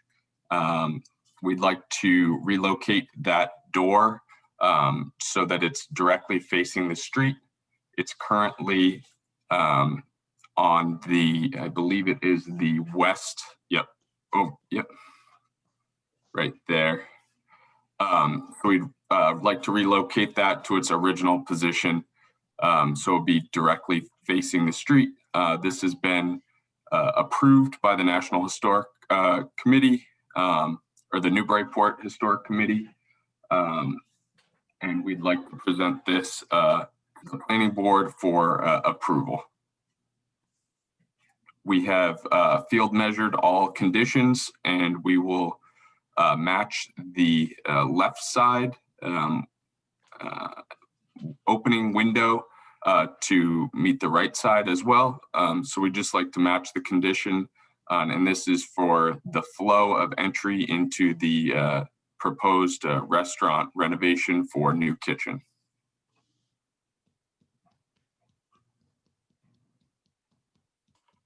Are there any questions from the planning board members for clarification? Yeah, just to be clear, the new door that is going to be put will match the existing door that is there in the center of the building? We're actually relocating the existing door, so it will match exactly. It'll okay. I have no questions. I think it all looks good. Okay, I'll call for public comment. Is there any member of the public that would like to speak to this?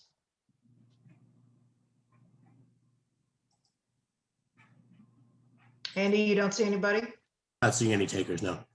No, okay, so I'll close public comment. We need to go through the DOD special permit draft findings, and if there are any questions that come up in that process, we can have the applicant speak to that. Before we go through these, I'd like to point out, both in the DOD special permit draft findings and in the general special permit findings, the required use as has been defined and opined on by KP Law in previous application is the project itself.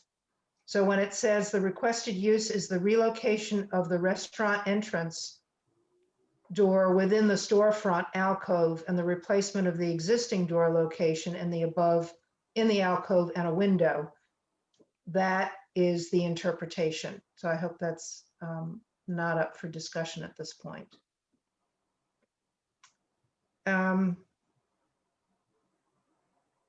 don't want to take up a lot of time with going through all of these. They're stated here in the staff report.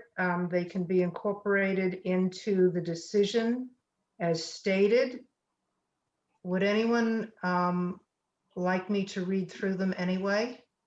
Andy, is there any reason to do that at this point? No, I would just, if you wanted to keep it efficient, you could just reference the staff report and make it clear that you would be voting, I assume, unless you wanted to modify anything, consistent with the draft special permit findings for the DOD and the general special permit findings that we had provided for the board's consideration. Yeah, that's in the draft, the first draft motion, correct?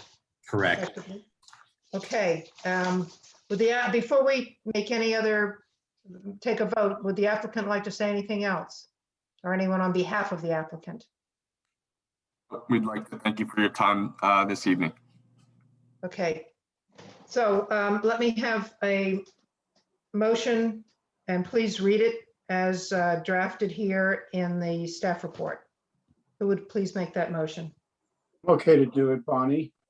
Motion to approve the DOD special permit application submitted for 1923 Pleasant Street, Unit 1 with incorporation of the draft findings reviewed tonight, comma, as provided by the Office of Planning Development, comma, into the board's decision accordingly. I will Thank you. second that. And that's Leah? Leah. Oh, no, Leah, okay. I'm getting good at recognizing voices. Okay, I have a motion and a second. I'm going to take a vote for approval.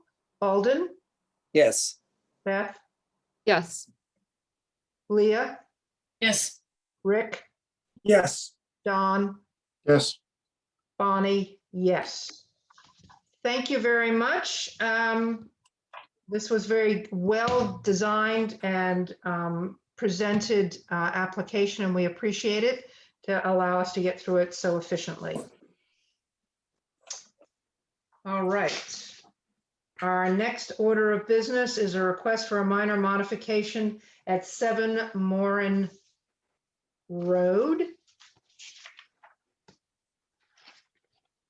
And I believe we have Justin Dutcher here. I'm not sure if we have the rest of the team there in the audience. I don't see Chris York or Wendy Welton. I'm not sure if they're necessary for the presentation.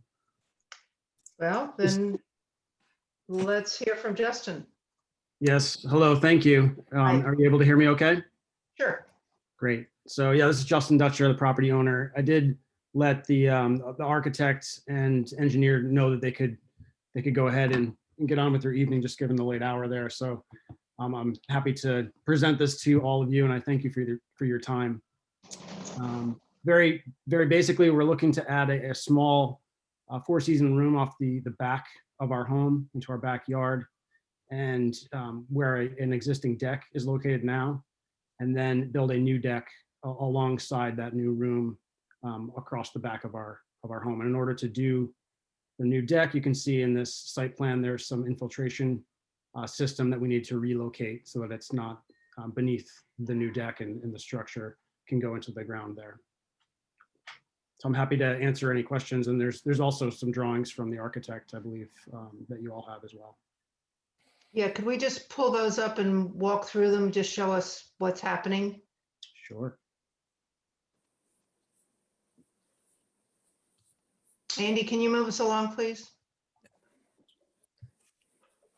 So you can see here that this is the back, looking at the back of our home from sort of the corner of our property, and the room extending into the backyard there. That's the new room we're looking to build, and that is basically where the existing deck is, which we'll take down, and then the new deck to the right of it along the back of what is our garage. You can see with the white railings.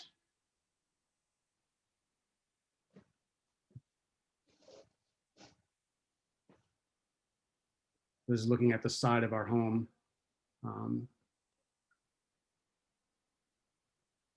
And that's the existing deck.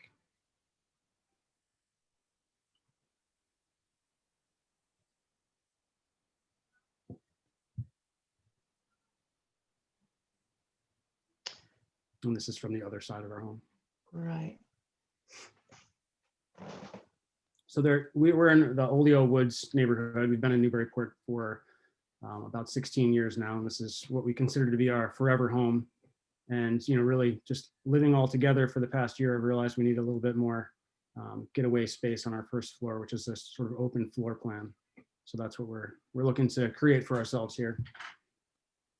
And this is Andy, just as a context, a reminder that it actually came up earlier tonight in the zoning hearing, but the planning board has had flexibility in the OSRD, open space residential development district zoning, to allow smaller than otherwise applicable lot sizes and dimensional setbacks up to 50%, reductions and so forth. So in this development, those reductions were included in the original project. However, there were specific plans called out for what was allowed on each of the lots and the setbacks and so forth. So this would be essentially a modification to that one particular lot as originally approved, to allow the modification here. I think it's noted in the staff report that the city engineer did look at the plan and the calculations and didn't see any issues here. We defer to the board, of course, on how you want to handle it, but we didn't see any technical reasons not to approve the plan. Thank you. And then I realized I think there was a question about the letter we had gathered from our neighbors and abutters. I don't know if we have actually overlooked any of our abutters, but really we went around to everybody that could see into the back of our property, beyond just those that we think are technically abutters, to get everybody's input into this, and everybody was happy for us and certainly on board with it. So we have the support of our neighborhood. Okay, so that was my question, and I just looked at the list. I didn't know why number 6, which would be next door to you, on the side where I believe where the extra room is, the additional room is going, hadn't been listed on there. And I was wondering if that was an oversight or they really did have some problems. I don't know which number is 6. I apologize. That's But next door to you, isn't it? Oh, it's across the way. Sorry. Did you mean 8, Bonnie? 8's on the list. Okay. All right, I must have. I thought there was a plan of all the houses with the numbers on them. Oh, you know what? It might have been, there might have been some confusion only because we're looking at old plans. It might have been the lot numbering that was different at the time or something. I don't Oh, Yeah, that's what it is. I'm sorry. Okay, because Justin, you're speaking so confidently that you've talked to everybody, and I'm thinking, how could you have left out your next door neighbor? No, Okay.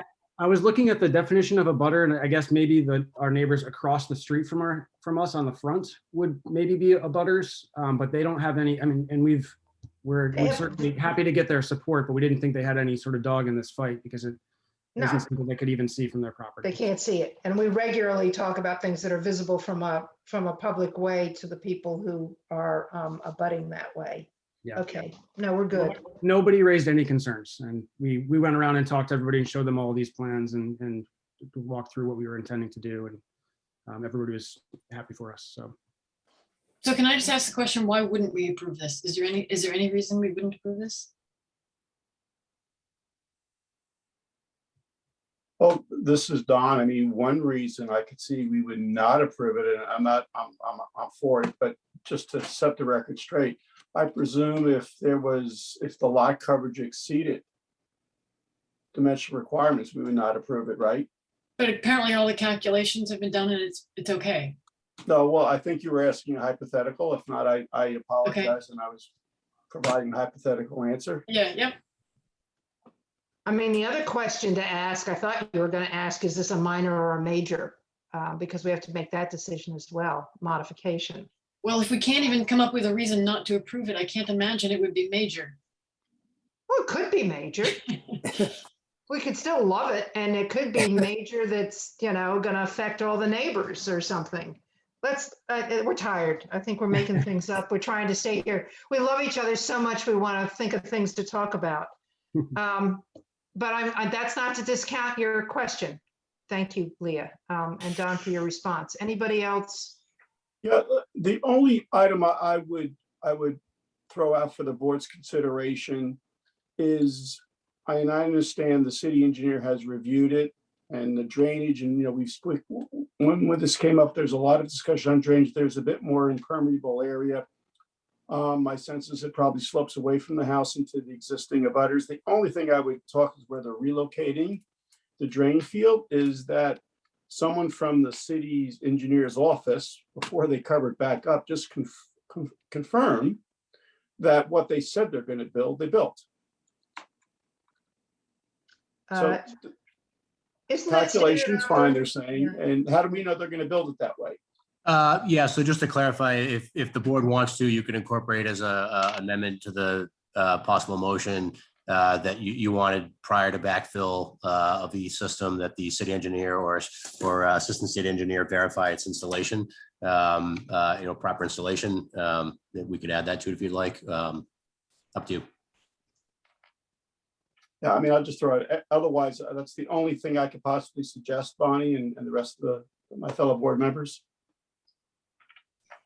Okay, so city engineer to verify proper installation of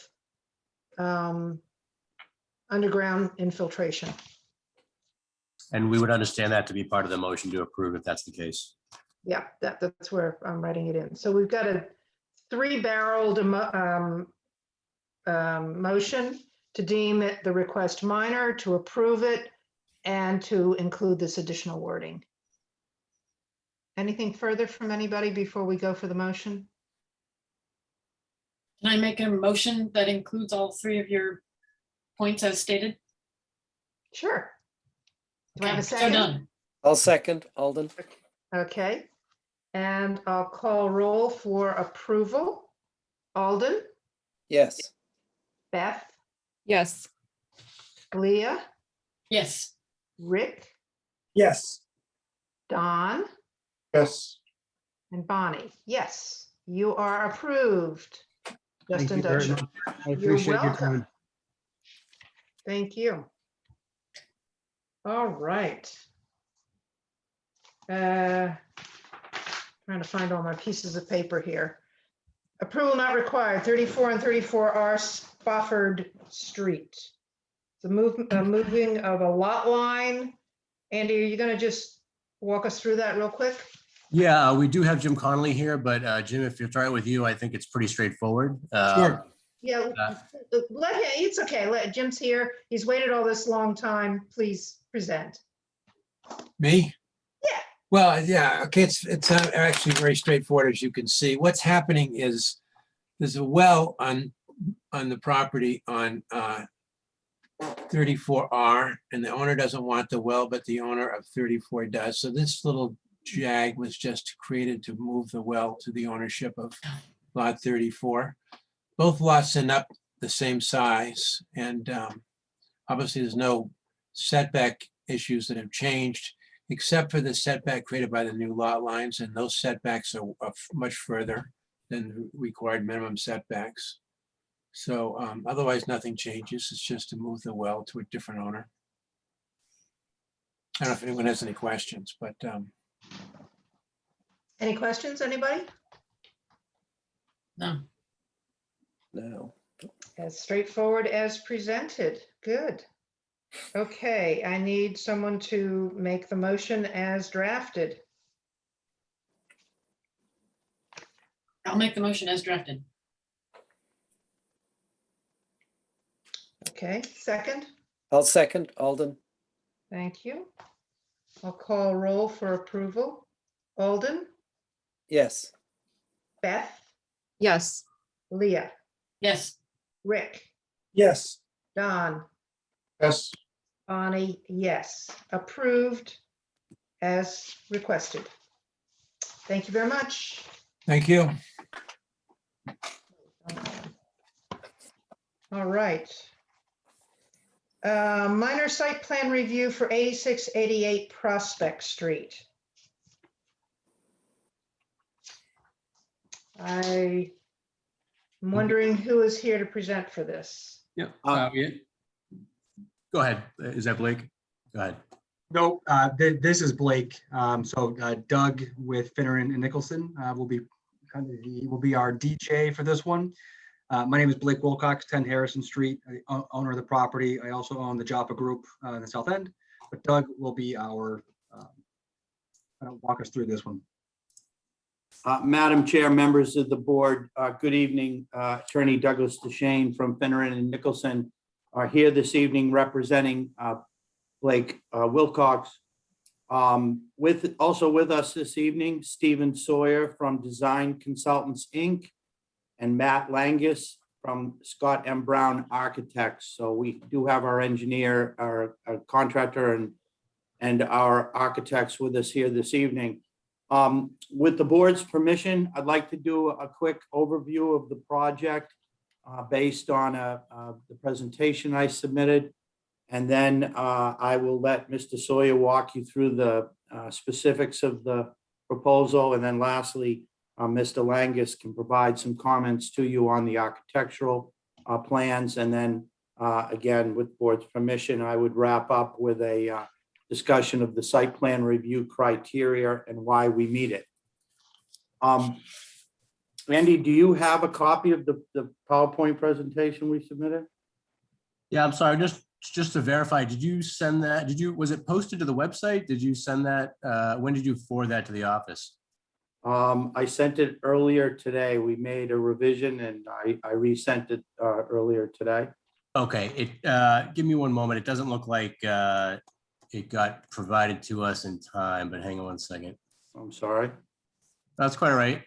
Just try to avoid these sort of last minute things that sometimes happen. It wasn't apparently when I went to this afternoon to grab the files that we use and that are submitted, it was not there. So I do not see a presentation posted to the website. Did you send it to Diane and Caitlin and perhaps not copy Yes. me or? Okay. Yes, Diane and Caitlin, and I asked if they wanted us to submit it anywhere else, but I can proceed based with the plan that's in front of me. No, that's fine. I think I was able to retrieve it here from the server. Is this it? That is it. Thank you very much. Okay, this, as for our folks, this is not on the website yet. Diane was out this afternoon, so she can post it tomorrow morning, but this was the slides that I guess that were sent over to Diane and Kate earlier today. All right. Well, again, this is presentation with respect to 86 and 88 Prospect Street. The project proposes a renovation and an addition to an existing 5-unit building. It is also proposed to add a new 3-car garage to the site. We will be converting some of the impermeable parking areas or all of the impermeable parking areas to permeable by the use of permeable pavement. We will be creating a driveway access off of Parsons Street to access the new garage. The proposed project, as you know, triggers a minor site plan review with the planning board, but it also requires a special permit from the Zoning Board of Appeals. However, the proposed work does not require review by the Newburyport Historical Commission. Our existing conditions, the property is and will continue to be a 5-unit multifamily residence. The property is a pre-existing non-conforming use within the R2 district, as it is a multifamily use. The lot is currently pre-existing non-conforming as to area. We have 11,223 square feet, whereas I'm seeing a typo, 20,000 square feet is required. The front setback right now is at 1.2 feet and 20 feet is required. And the rear setback is currently at 8.5 feet with a 10-foot requirement. So it is a pre-existing non-conforming situation. The proposed addition and garage will not add any new non-conformities to the site. However, the alterations and the additions will affect an area exceeding 500 square feet. And I'm sure either Steve or Matt will give you the square footage of the addition. The non-conforming rear setback is being extended by the addition, by an addition to the existing structure. So we won't be moving any closer to the rear yard setback, but we will be extending that back wall. The project will provide a minimal increase in available parking on the site. We are adding an additional spot, going from currently having 9 spots to 10. And that will reduce, to a minor extent, the need for on-street parking. The proposed addition will not result in the structure being substantially more detrimental or impactful to the neighborhood. If we could change the slide. Thank you very much. In applying to the planning board, we did require a waiver from some of your submission requirements. And Madam Chair, if you'd like, I'm prepared to go through each of these and provide you a justification for them, although I did submit a written expansion of the waiver request with justifications and the basis for the requirement. But I'm certainly prepared if you'd like to go through those. But in the interest of time, I could just answer any questions the board may have with regard to those requested waivers. I think that's the better route to travel. Does anyone have any comments or questions about any of these waivers?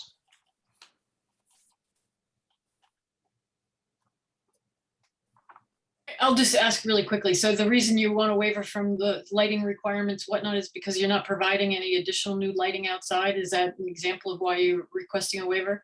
Well, yes, that's correct. We're not providing any, parking lot lights or any kind of commercial lighting. However, we did provide, as part of our elevation plans, we did show the location of all proposed exterior lights. They are wall-mounted residential style lighting.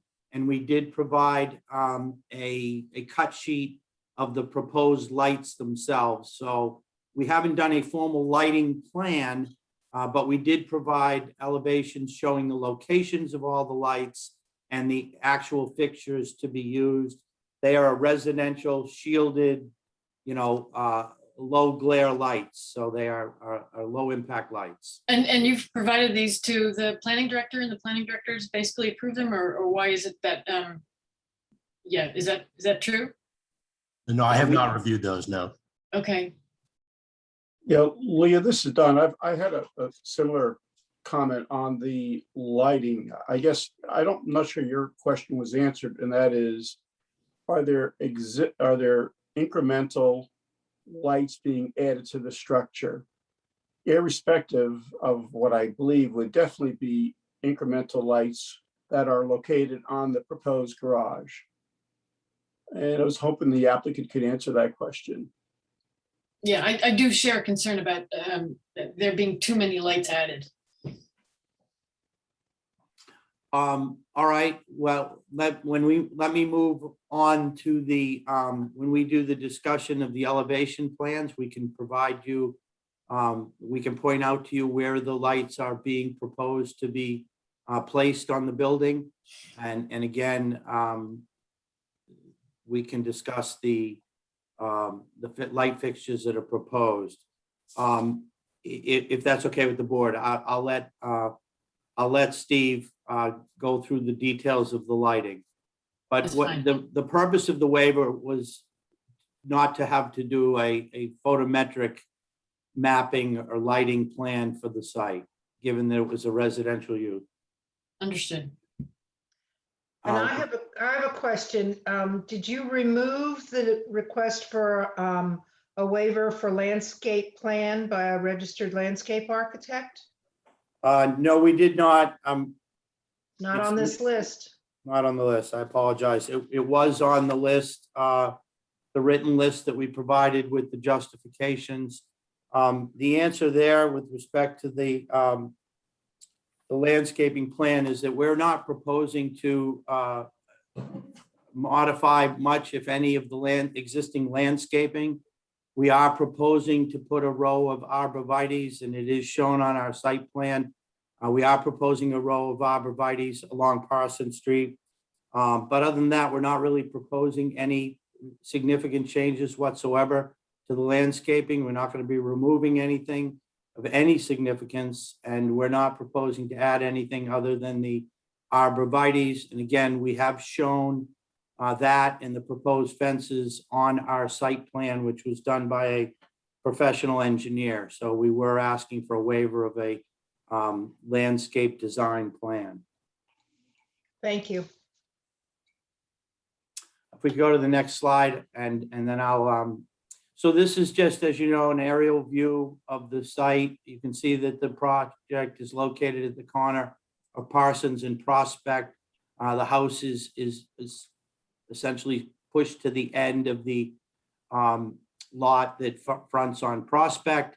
And then the large open area you see where those two cars are located, that is the proposed location of the new garage.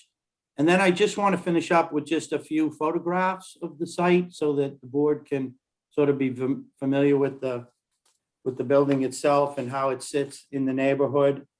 This first picture on the left is taken from Parsons Street. You'll see the next one. I'm moving to the corner of Parsons and Prospect.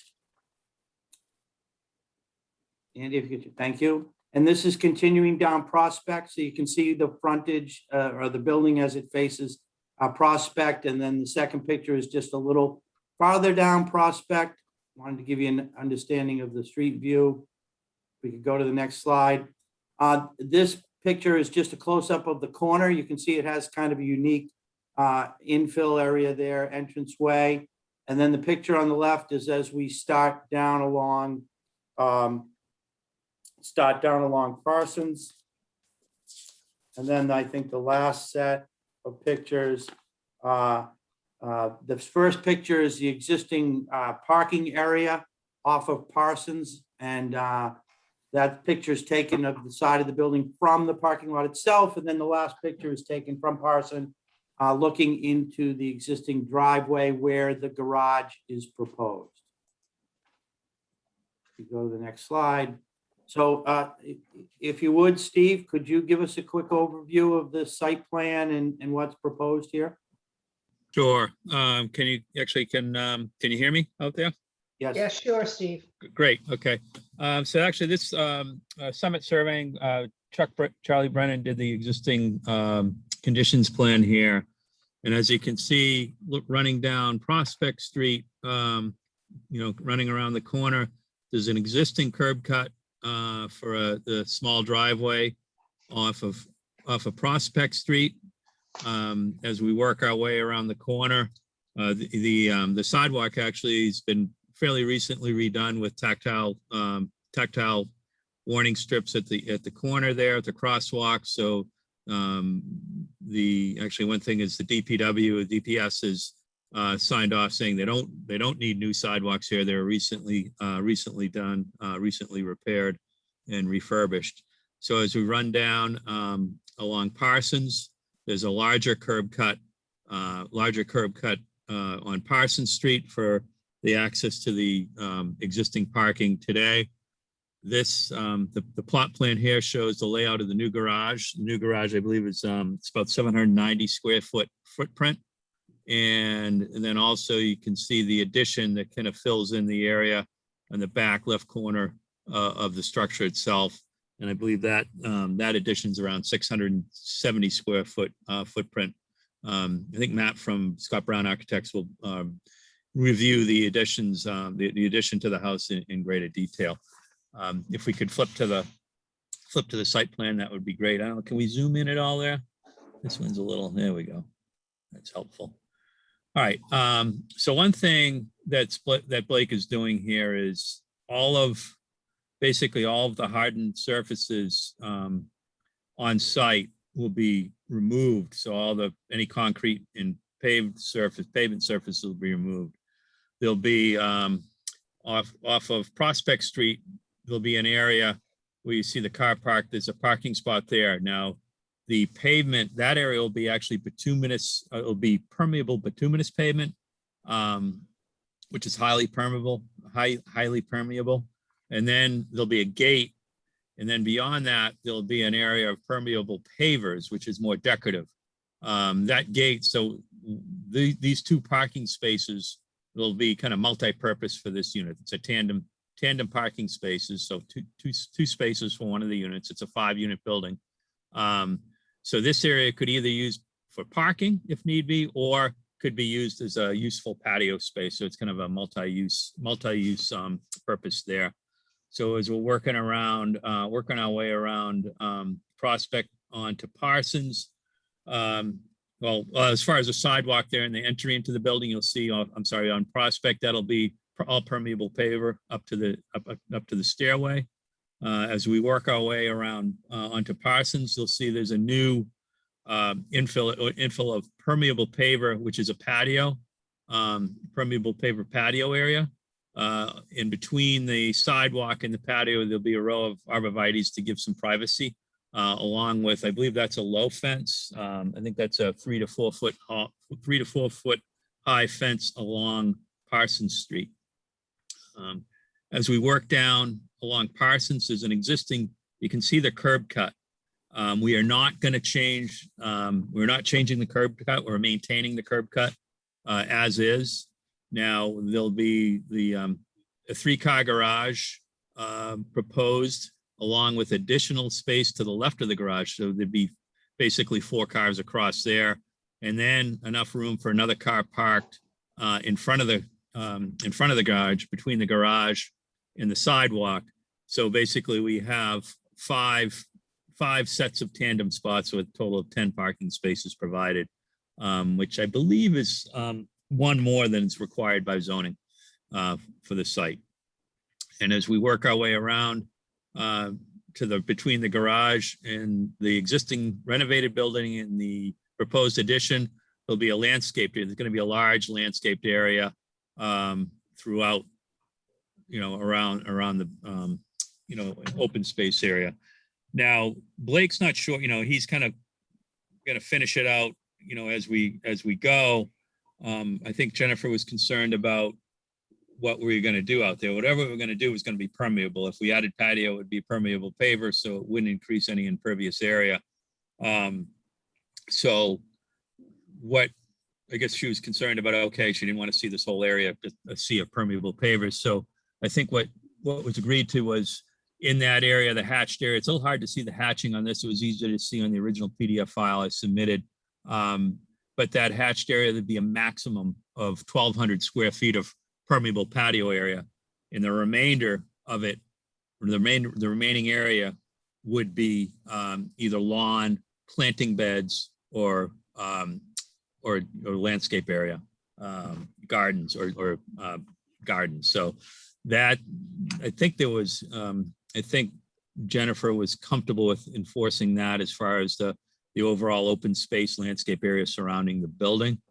We are proposing some fences, as you can see, to create some designated open space or outdoor area for each of the units as such.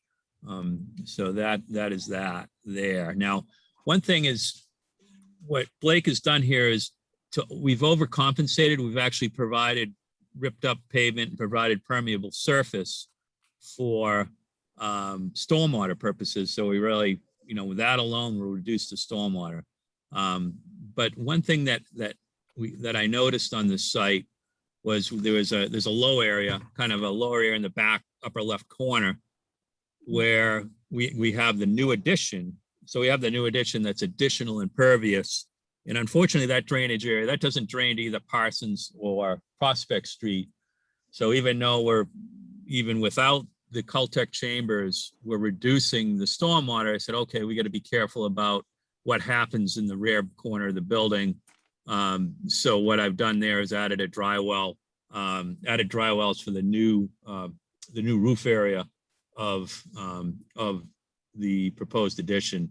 And also it's going to pick up the back shed or the back eave of the garage. So that'll be handled and infiltrated into the chamber. The soils there are, as we know, typically around, in this area, we have excellent well-drained gravels throughout this area. So by that, we've mitigated any potential impact to the abutters to the, I think it's plan north and plan northwest on the site. So that was really the only concern regarding stormwater. The remainder of the property all flows off to Prospect and Parsons Street. In discussions with John Eric, he's not concerned with any capacities on Prospect or Parsons, but the we've reduced in all accounts, we've reduced the amount of flow to those streets along with the flow off to the rear of the property. So that, that's an important item regarding stormwater. I think that covers, that summarizes the site work here. Really, there's really not much going on with the site here. A lot of it's going to be maintained other than improvements with the permeable pavers, and then ripping up, the larger bituminous area off of Parsons. That'll be ripped up in, I'm sorry, all the bituminous on Parsons will be the permeable bituminous, which works really well. Actually, we've had a good Craig's project. Craig Pacina's over there on Mechanics Court. It's been installed for years now, quite a few years, and I happened to check on it, and it's still performing fabulously over there. So it is a good product. A little difficult to work with, but I think once it's installed, it has a good longevity and good permeability, and aesthetically, it doesn't look too bad. It looks like binder versus a finish. It's a little coarser look, but it looks good. So I think at this point, I should turn it over, unless you want to handle site questions now, or would you like to move on to the architectural presentation? While you're here, let's do site questions. Okay. Yeah. Board members? This is Rick. I have a question about the permeable area in the back. And this question about note 1, the total permeable paver surface within the area shall not exceed 1,200 square feet. All other area within the zone shall be maintained as planting beds, gardens, or lawn. I guess my first question, and it's probably already been, Steve, you probably told me already, but what is the area of that hatched area? Is that? It's actually pretty, unfortunately, and it's hard to see on this No, I can slide. see it. I know what you're talking about. Just, what I mean is, how many square feet are there in that total area from which only 1,200 feet will be pavers? Oh, bear with, actually, if you. What's left over? Yeah, give me a second. I'm gonna fire up. I'll open up my drawing and just, I can list the hatch and tell you. Hopefully, it'll open up quickly. And I guess the second question related to that, while you're doing that, is how will that, and maybe this is a question more for Andy, but how will that be documented once the project is done? Will somebody from the city go out and, or will an as-built plan be provided to the city showing the 1,200 feet of pavers and the balance of landscape area? Yeah, if you want an as-built plan, I would recommend, to maybe to your point, requiring an as-built plan at the completion of the project for the zoning administrator to verify. She would typically be looking for, overall compliance with the permits that have been issued when she's giving sign-offs for occupancies and whatnot. But if you wanted an as-built to be sure that something is provided by the applicant for expedited and clear review, I would just suggest that be added to as a special condition. Thank you. Yeah. All right. Hey, okay, Rick, that hatched area, the total area is 4,351 square feet, to be precise. Okay, so we're talking about a quarter of it could be pavers. A little more than a quarter of it could Great, maximum be pavers. Yeah. Thanks. Yeah. Hey, Andy, it's Blake. So yeah, I will. I always do an as-built for projects like this for Jennifer, because it makes it easier for confirmation. So yep, I completely agree with that. We would do that anyways. Yeah, Bonnie, this is Don. I have several questions. And if they're not in the site plan, I'm not sure where these questions would go. First, Steve, would you mind telling us what were the changes that were made from the original site plan to the revised site plan dated July 6th, i.e., I guess that was yesterday? Yeah. So I had a discussion with John Eric White, and you can see the dry well that is slid fairly close to the garage. Right. Originally, I had it. It was originally probably up around, if you look at the note, 4-inch drain. It was probably slid about halfway between that and the rear property line. And he just asked that I move it as far away from the property line as possible, which I had already had, I think, 15 or 20 feet which DEP requires, you're required to keep it 10 feet from a property line, which I think I had double what was required. But since we had the room, I didn't have an issue sliding it to the garage, and I'm not worried about a foundation, any infiltration impacting a foundation wall of the garage where it's a slab on grade. So I just slid it there to appease, for that comment. And then the other comment was, I think Jennifer was concerned about just kind of nailing down what's going on with the landscaping in the area, in the rear, around that open landscape area, and how we're going to handle that. And so that's where I guess that's where Blake came up with, okay, the note of the 2,500, the 1,200 maximum square footage of permeable pavers. So those are the only two changes that were made.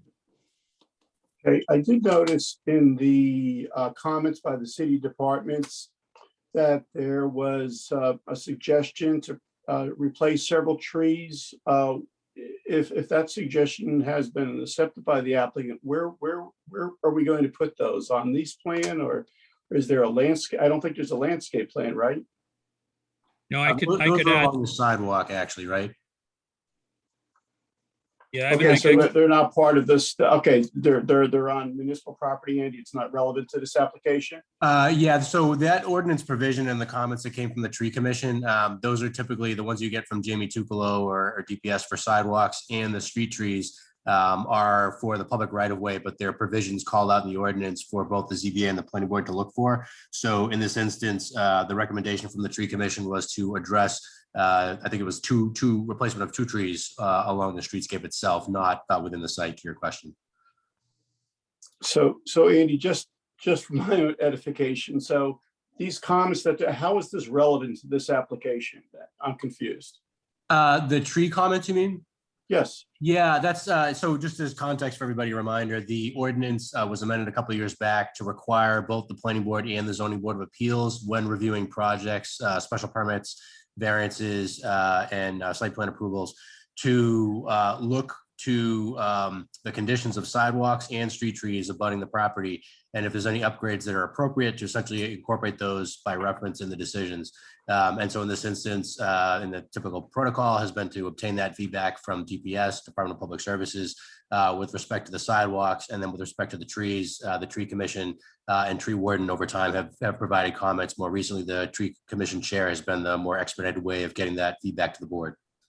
So, and again, I'm sorry, but whose responsibility is to make them? I understand this is what this ordinance says. Is it the applicant's responsibility to replace the trees and also redo the sidewalks to make them ADA compliant as the other comment by the city department, or is that some other third party's responsibility? Yeah, so it becomes it depends on the scale of the project, but generally speaking, it becomes the applicant's responsibility to do the upgrades that are expected or required. And there's 2 triggers. One is if you're creating a new residential unit. The other one is if the cost of your project exceeds 50% of the assessed value of the property, if you will. Generally speaking, in this instance, the sidewalk, I think was mentioned earlier, the sidewalk was relatively recently replaced, so there wasn't an expectation on the Prospect Street section that there'd be any new sidewalk added. There was a discussion, of course, about the ramp, and I think that's been resolved now about not removing the ramp that's there crossing Prospect. And then the comment there from the tree commission chair about replacing 2 of the trees. Yeah, Andy, we have no problem I guess as coordinated with the tree or with DPS or the tree warden, replacing those 2 street trees as part of the project.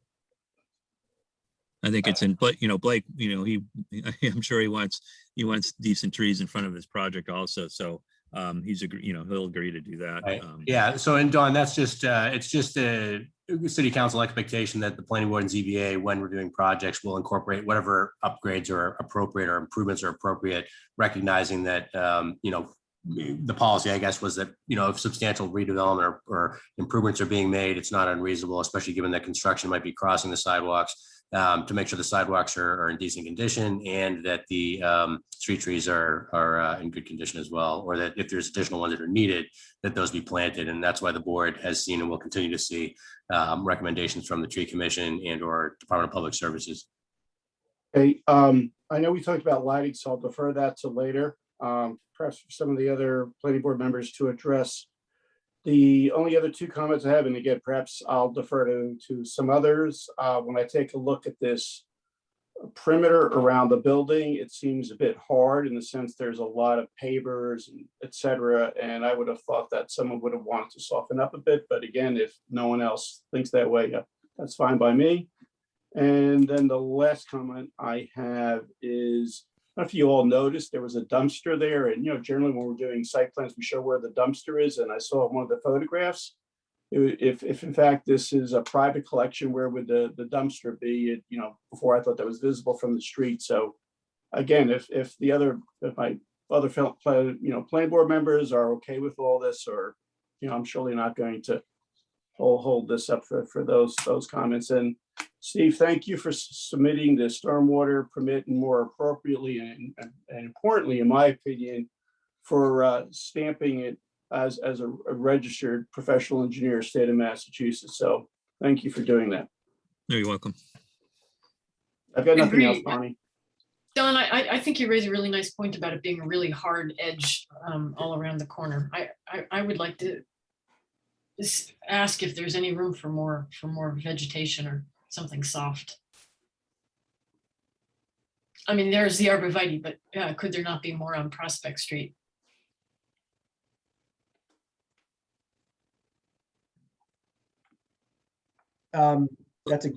It's a very fair point. So right now, just again, so this is Blake, sorry. So looking at on the Prospect Street side, just to kind of go back to that, if you see the stairs right there, so there's like those long sort of rectangles right there in front of the building, those are existing stairs, and in front of those stairs right now is existing brick.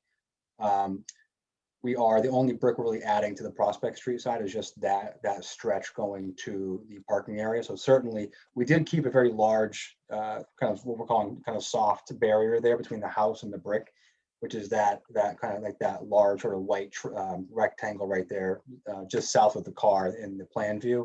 That is all going to be softscape, but certainly can bring that softscape further closer to the sidewalk. My intent there was only so that if the people do want to park their car there and then walk into the house, they don't, they can not walk on the sidewalk and just simply walk across a walkway on the property. But we can certainly pull that softscape right to the sidewalk to soften that up a little bit, if desired by the board. That's not a problem. Yeah, I would agree with Leah on that. To extend it. I mean, you could put a path through there if you want to make sure that they have a place to walk on the property from their car, but it would soften it up nicely. Yeah, I agree. It's up to you how you do it, Blake, but somehow. Yeah. Yep. So Steve, we'll definitely concede to that. I have no problem with that at all. Any other board comments on the site plan before we move on? Actually, I had a question about the site plan. And this has to do with the corner, the piece of the building that's the one-story corner of Parsons and Prospect. And I think the original site plan that we saw actually called out some infill there. But this plan doesn't actually show that. So I mean, right now there's a roof that extends out to the corner. And then there's an inset doorway. And I'm unclear as to what the intent is. Is the intent to fill in that corner so that so that it fills in under the roof, the overhanging roof?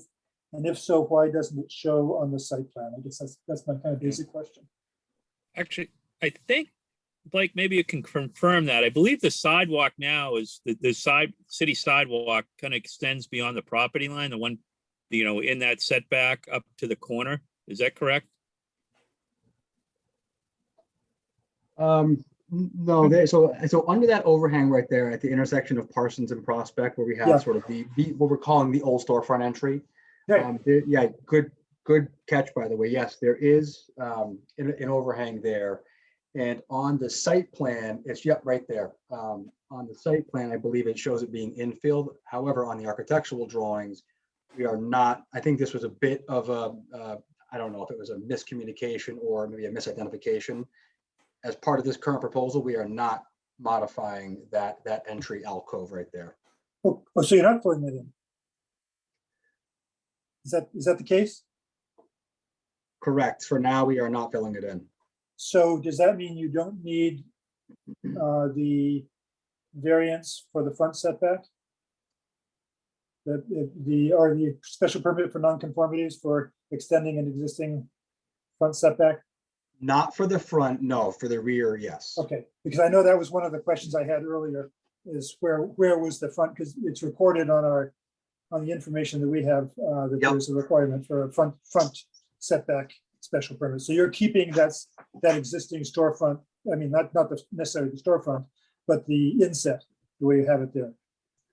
That is correct. Yep, as part of this application, yes, we are keeping this storefront. Thank you for that clarification. That helps a lot.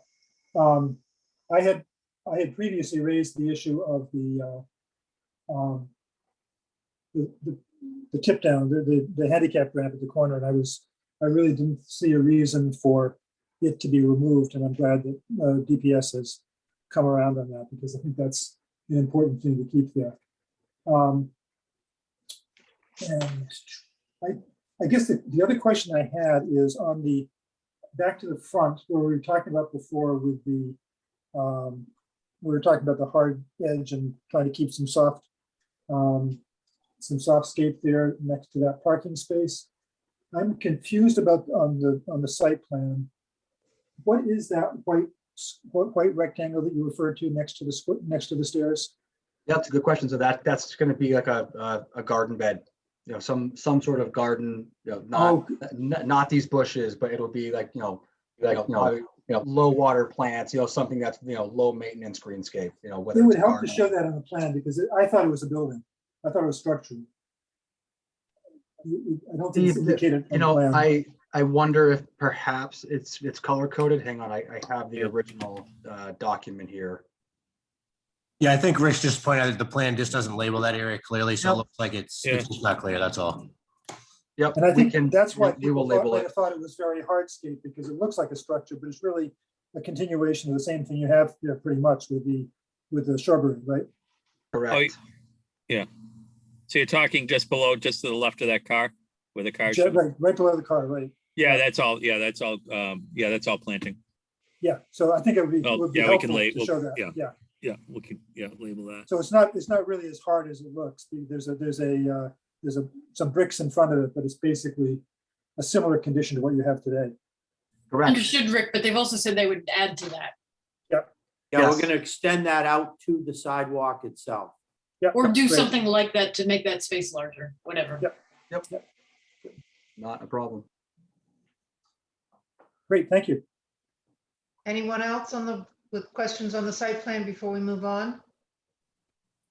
All right, next up on your presentation. And I don't know, Matt, if you're presenting the architecturals, I do have your architecturals. It might be a little better, more legible for the board than the presentation slides, which seem to be a downsampling, if that's all right. Sure, that works.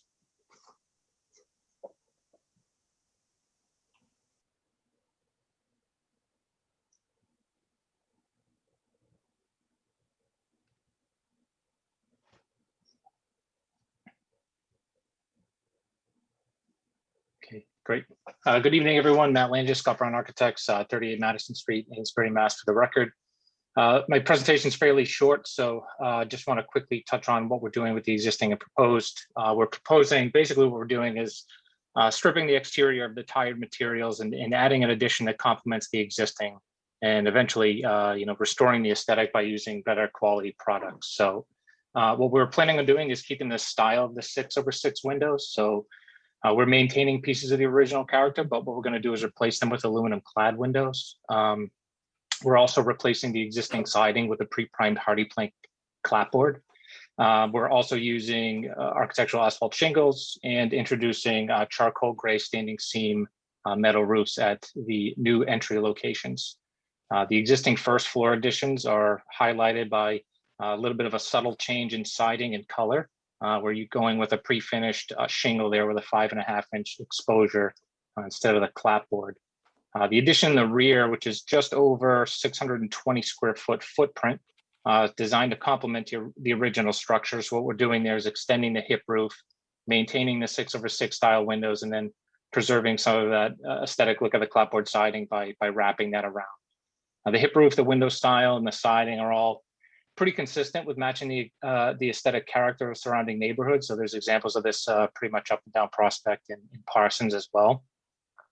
So in addition to this, we're also doing a new 3-car garage. It's about 22 by 36 off of Parsons Street. But the materials in the garage, the windows, the siding, colors, the PVC trim, that's all consistent with the changes and renovations that we're doing at the main building as well. And then finally, the proposed lighting, I know was mentioned before, but it's all downward directed wall mounted fixtures, and they're located near the entries and walkways of each unit. So I think they're sort of added sensitively.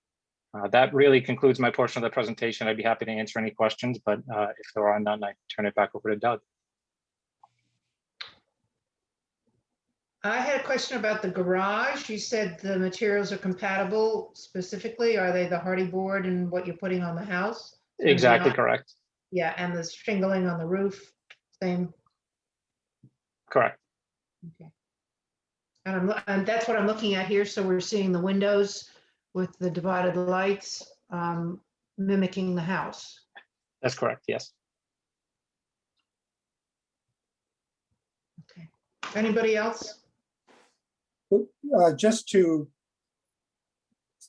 repeat, I think, what my discussion with Steve, the proposed front elevation and left elevation are no longer what you're proposing. Is that correct? The one that we have in our it's posted on the website. It's the plans that you're showing there eliminate that doorway and seem to fill in the corner, right? And that's no longer happening. So this is a little tough to show in this elevation. This is really sort of at an angle. The only change we're doing on this left and right sort of corner are just replacing that door with a window. The infill is going to stay exactly how it is today. The only thing essentially we're updating is we're replacing the door with a simulated divided light window. Huh. Okay. It didn't look that way when I was trying to compare the existing and current, but take your word for it.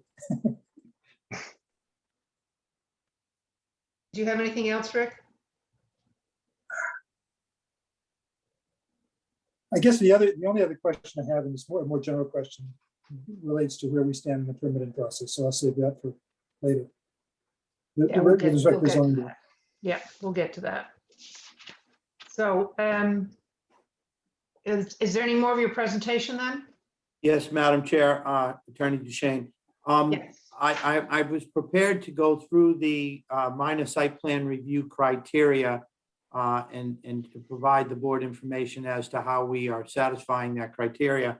Although I was provided a copy of a report that Ms. Sullivan provided to the board where she opined on the site plan review criteria. And quite frankly, her determinations are identical to what I'm going to propose to you. And I'm happy to run through those. But again, in the interest of time, I'm happy to do that if the board would like me to, or I could answer questions with respect to why we meet that criteria. I'm happy to run through it. Yeah, let's just do it on exception basis. If anyone has a question about the stated minor site plan review findings under site plan review criteria or development and performance standards, this is your time to speak up. Nothing. Okay. As for the special, so thank you very much. That's very helpful to get us through this at this late hour. Special conditions, we've already mentioned in passing, so I just want to make it official that the ADA ramp is staying as is, so that one drops off. And there is a special permit. There's a special condition number 2, which will become the one where it starts.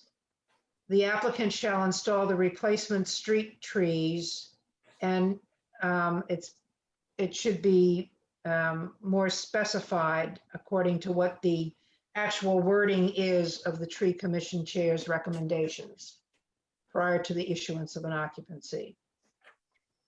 So that will be written out more specifically. So there's just one special permit, a special condition there.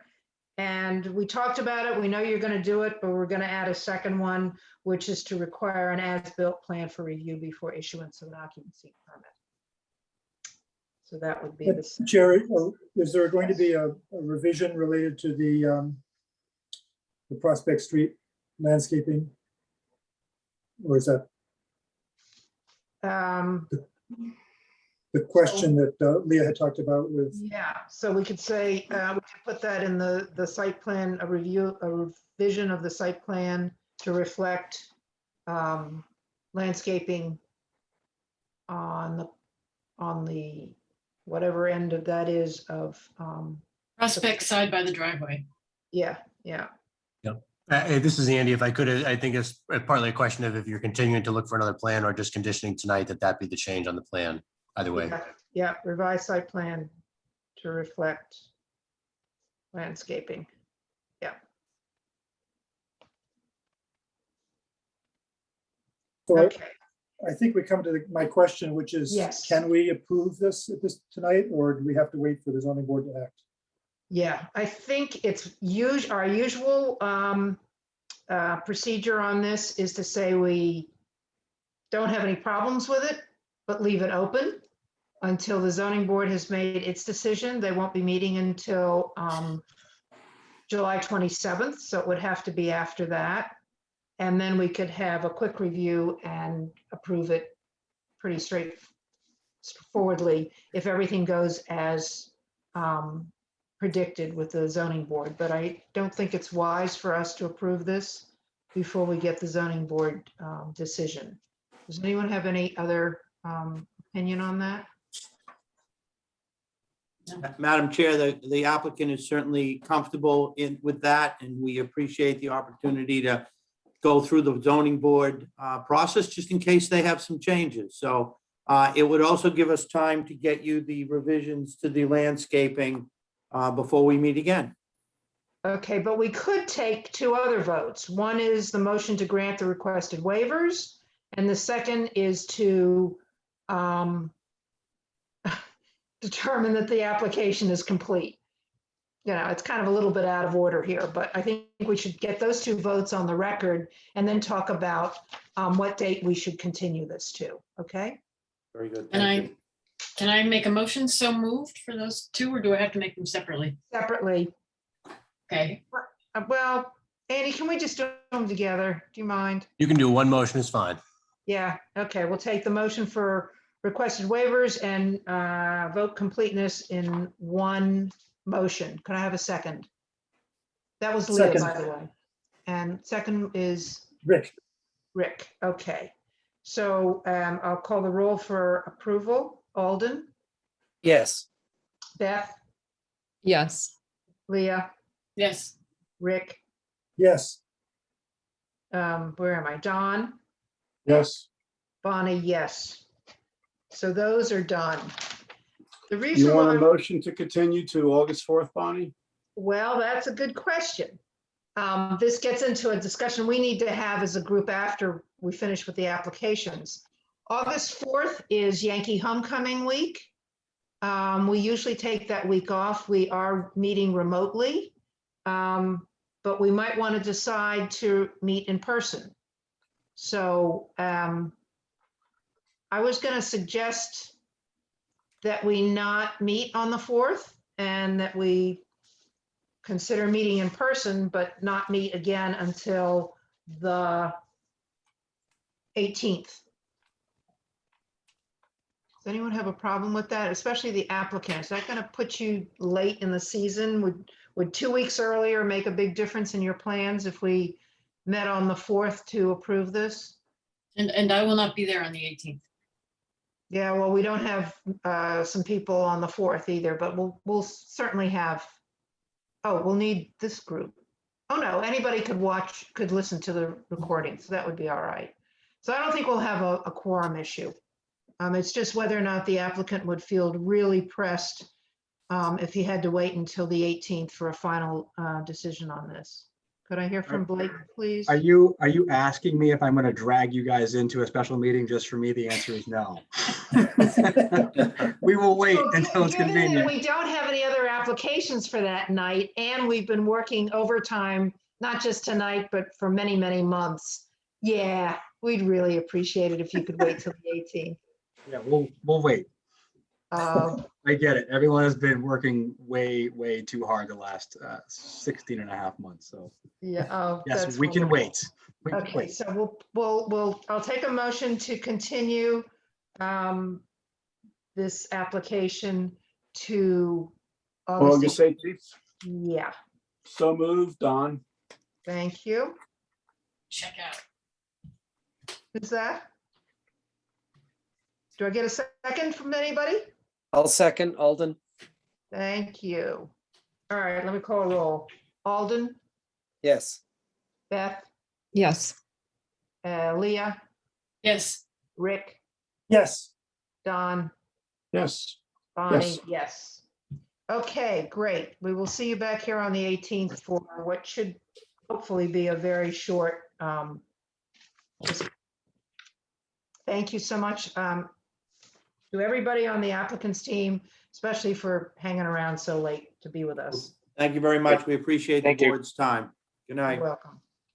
Okay, Andy, how fast can you tell us about the notice of 91 license application? Very quick, not much to really bother about that. You're welcome to look through the materials. They're basically moving sand out of the channel, typical dredging project, and putting it on the beach to try to prevent some erosion and so forth. Any questions or concerns, let me know, but it's pretty typical issues on, the jetty on Plum Island, and that's it. Okay, thank you. All right, approval of the minutes. We have minutes, I believe the 5/24 was going into executive session. And then the other two are full meeting minutes. Have I got that correct? Yeah. If there are any comments on any of those, I'd like to take them now. Otherwise, I'm going to ask for approval of all 3 minutes in one motion. I have no comments. I had one comment that I previously sent to Linda and Beth. Okay, and it wasn't substantive enough for us to have to discuss it now. Absolutely not. Okay, but thank you very much for doing that. Okay, so I'll take a motion to approve all 3 sets of minutes in one motion. I don't know if that's legal, but I'm going to do it anyway, procedurally. I'll So make a moved. motion. Yeah. Second. Okay, wait a minute. Who made the motion? I guess I did. Leah did, and it's second by Rick. Rick. Okay, I'm calling the roll for approval. Alden, Yes. Beth, Yes. Leah, Yes. Rick, Yes. Don, Can I say yes and abstain for 5/24 and yes for 6/2 and 6/16? yes, okay, so you abstained. That'll be noted in the minutes. Sorry. Thank you. Thank you for. I think looking at I may that. need to abstain on one of those, but I don't remember what date. Likewise. Would you, all right, so Linda, please check to see who has to abstain from which one and record Yeah. accordingly. Yes, I could do that. Okay. And Bonnie, yes. All right, so the other item I had was what I alluded to earlier. Looks like we're gonna, do I have agreement that we're gonna can 8-4? We're not gonna meet on the 4th, right? Okay. Yes.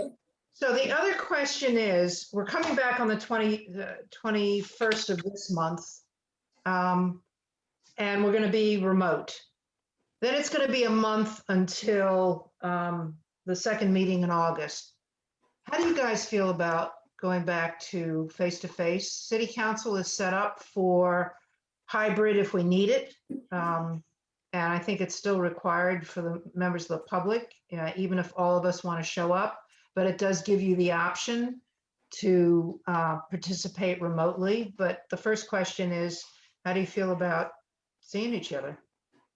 I want to meet in person, and with that, I am going to say good night. I have to leave. All right, good night. Good night. Sorry. Thank you, Yeah. everybody. All right. Bonnie, for me, I think what you're saying is we have the optionality, correct? We can pick one or the other, correct? And Well, I guess your question is if everyone's going to do remote, which my sense is that's not the case, but, or are you asking, what are you asking? I'm If asking everyone if you wants would to, like to go back to meeting in person, starting the second meeting in August. so may I ask you, so if I tell you I would like to have the optionality to either attend or participate by Zoom, is that Yes. answering your question? That's called a hybrid model. Correct. Yes, yes. But you can't have hybrid unless people are willing to meet face to face. Otherwise, you end up with just a remote meeting. So that's why I started with the face to face. The second option is hybrid, and of course, the third is just to continue like we have been. So I you're would good like to with meet face to face. good. I'd be comfortable, I think, face to face, but I like the hybrid option just in case something changes. Yeah. And that's the same for me as well. I'm comfortable meeting face to face, but it's good to have the hybrid option. Okay. So It'd we be great will. it'd be great for Alta to actually meet us all in person. Yeah, that'd be Yeah. great. And guess what? Our other candidate, Bob Kaup, is going to be interviewed on tomorrow night. And I think he's going to be submitted for approval unless something really goes wrong tomorrow night on Monday. So we will have a new member by then. And we may have a new member by the 21st, actually. He may be introduced to everybody remotely, and then we'll all meet in person and meet him in Alden for the first time. So very exciting. Yeah. All right. So we will, Andy, we will go with a, I guess, a hybrid model, but most of us, if not all of us, will plan on being there face to face on August. I keep forgetting that date. 18th, right? Yeah. Yeah, and Okay. if I could just suggest that come with two caveats. One, I think we should continue for just as a transitional period at least, continue the usual process we've been doing since the pandemic started, which is when we do notices to people or we post things, we let people know that the location will be remote and or at City Hall or in a public meeting, but that folks should check the city calendar to be sure. That's because we weren't sure if there's any transition or any problems that might arise. We've covered ourselves legally.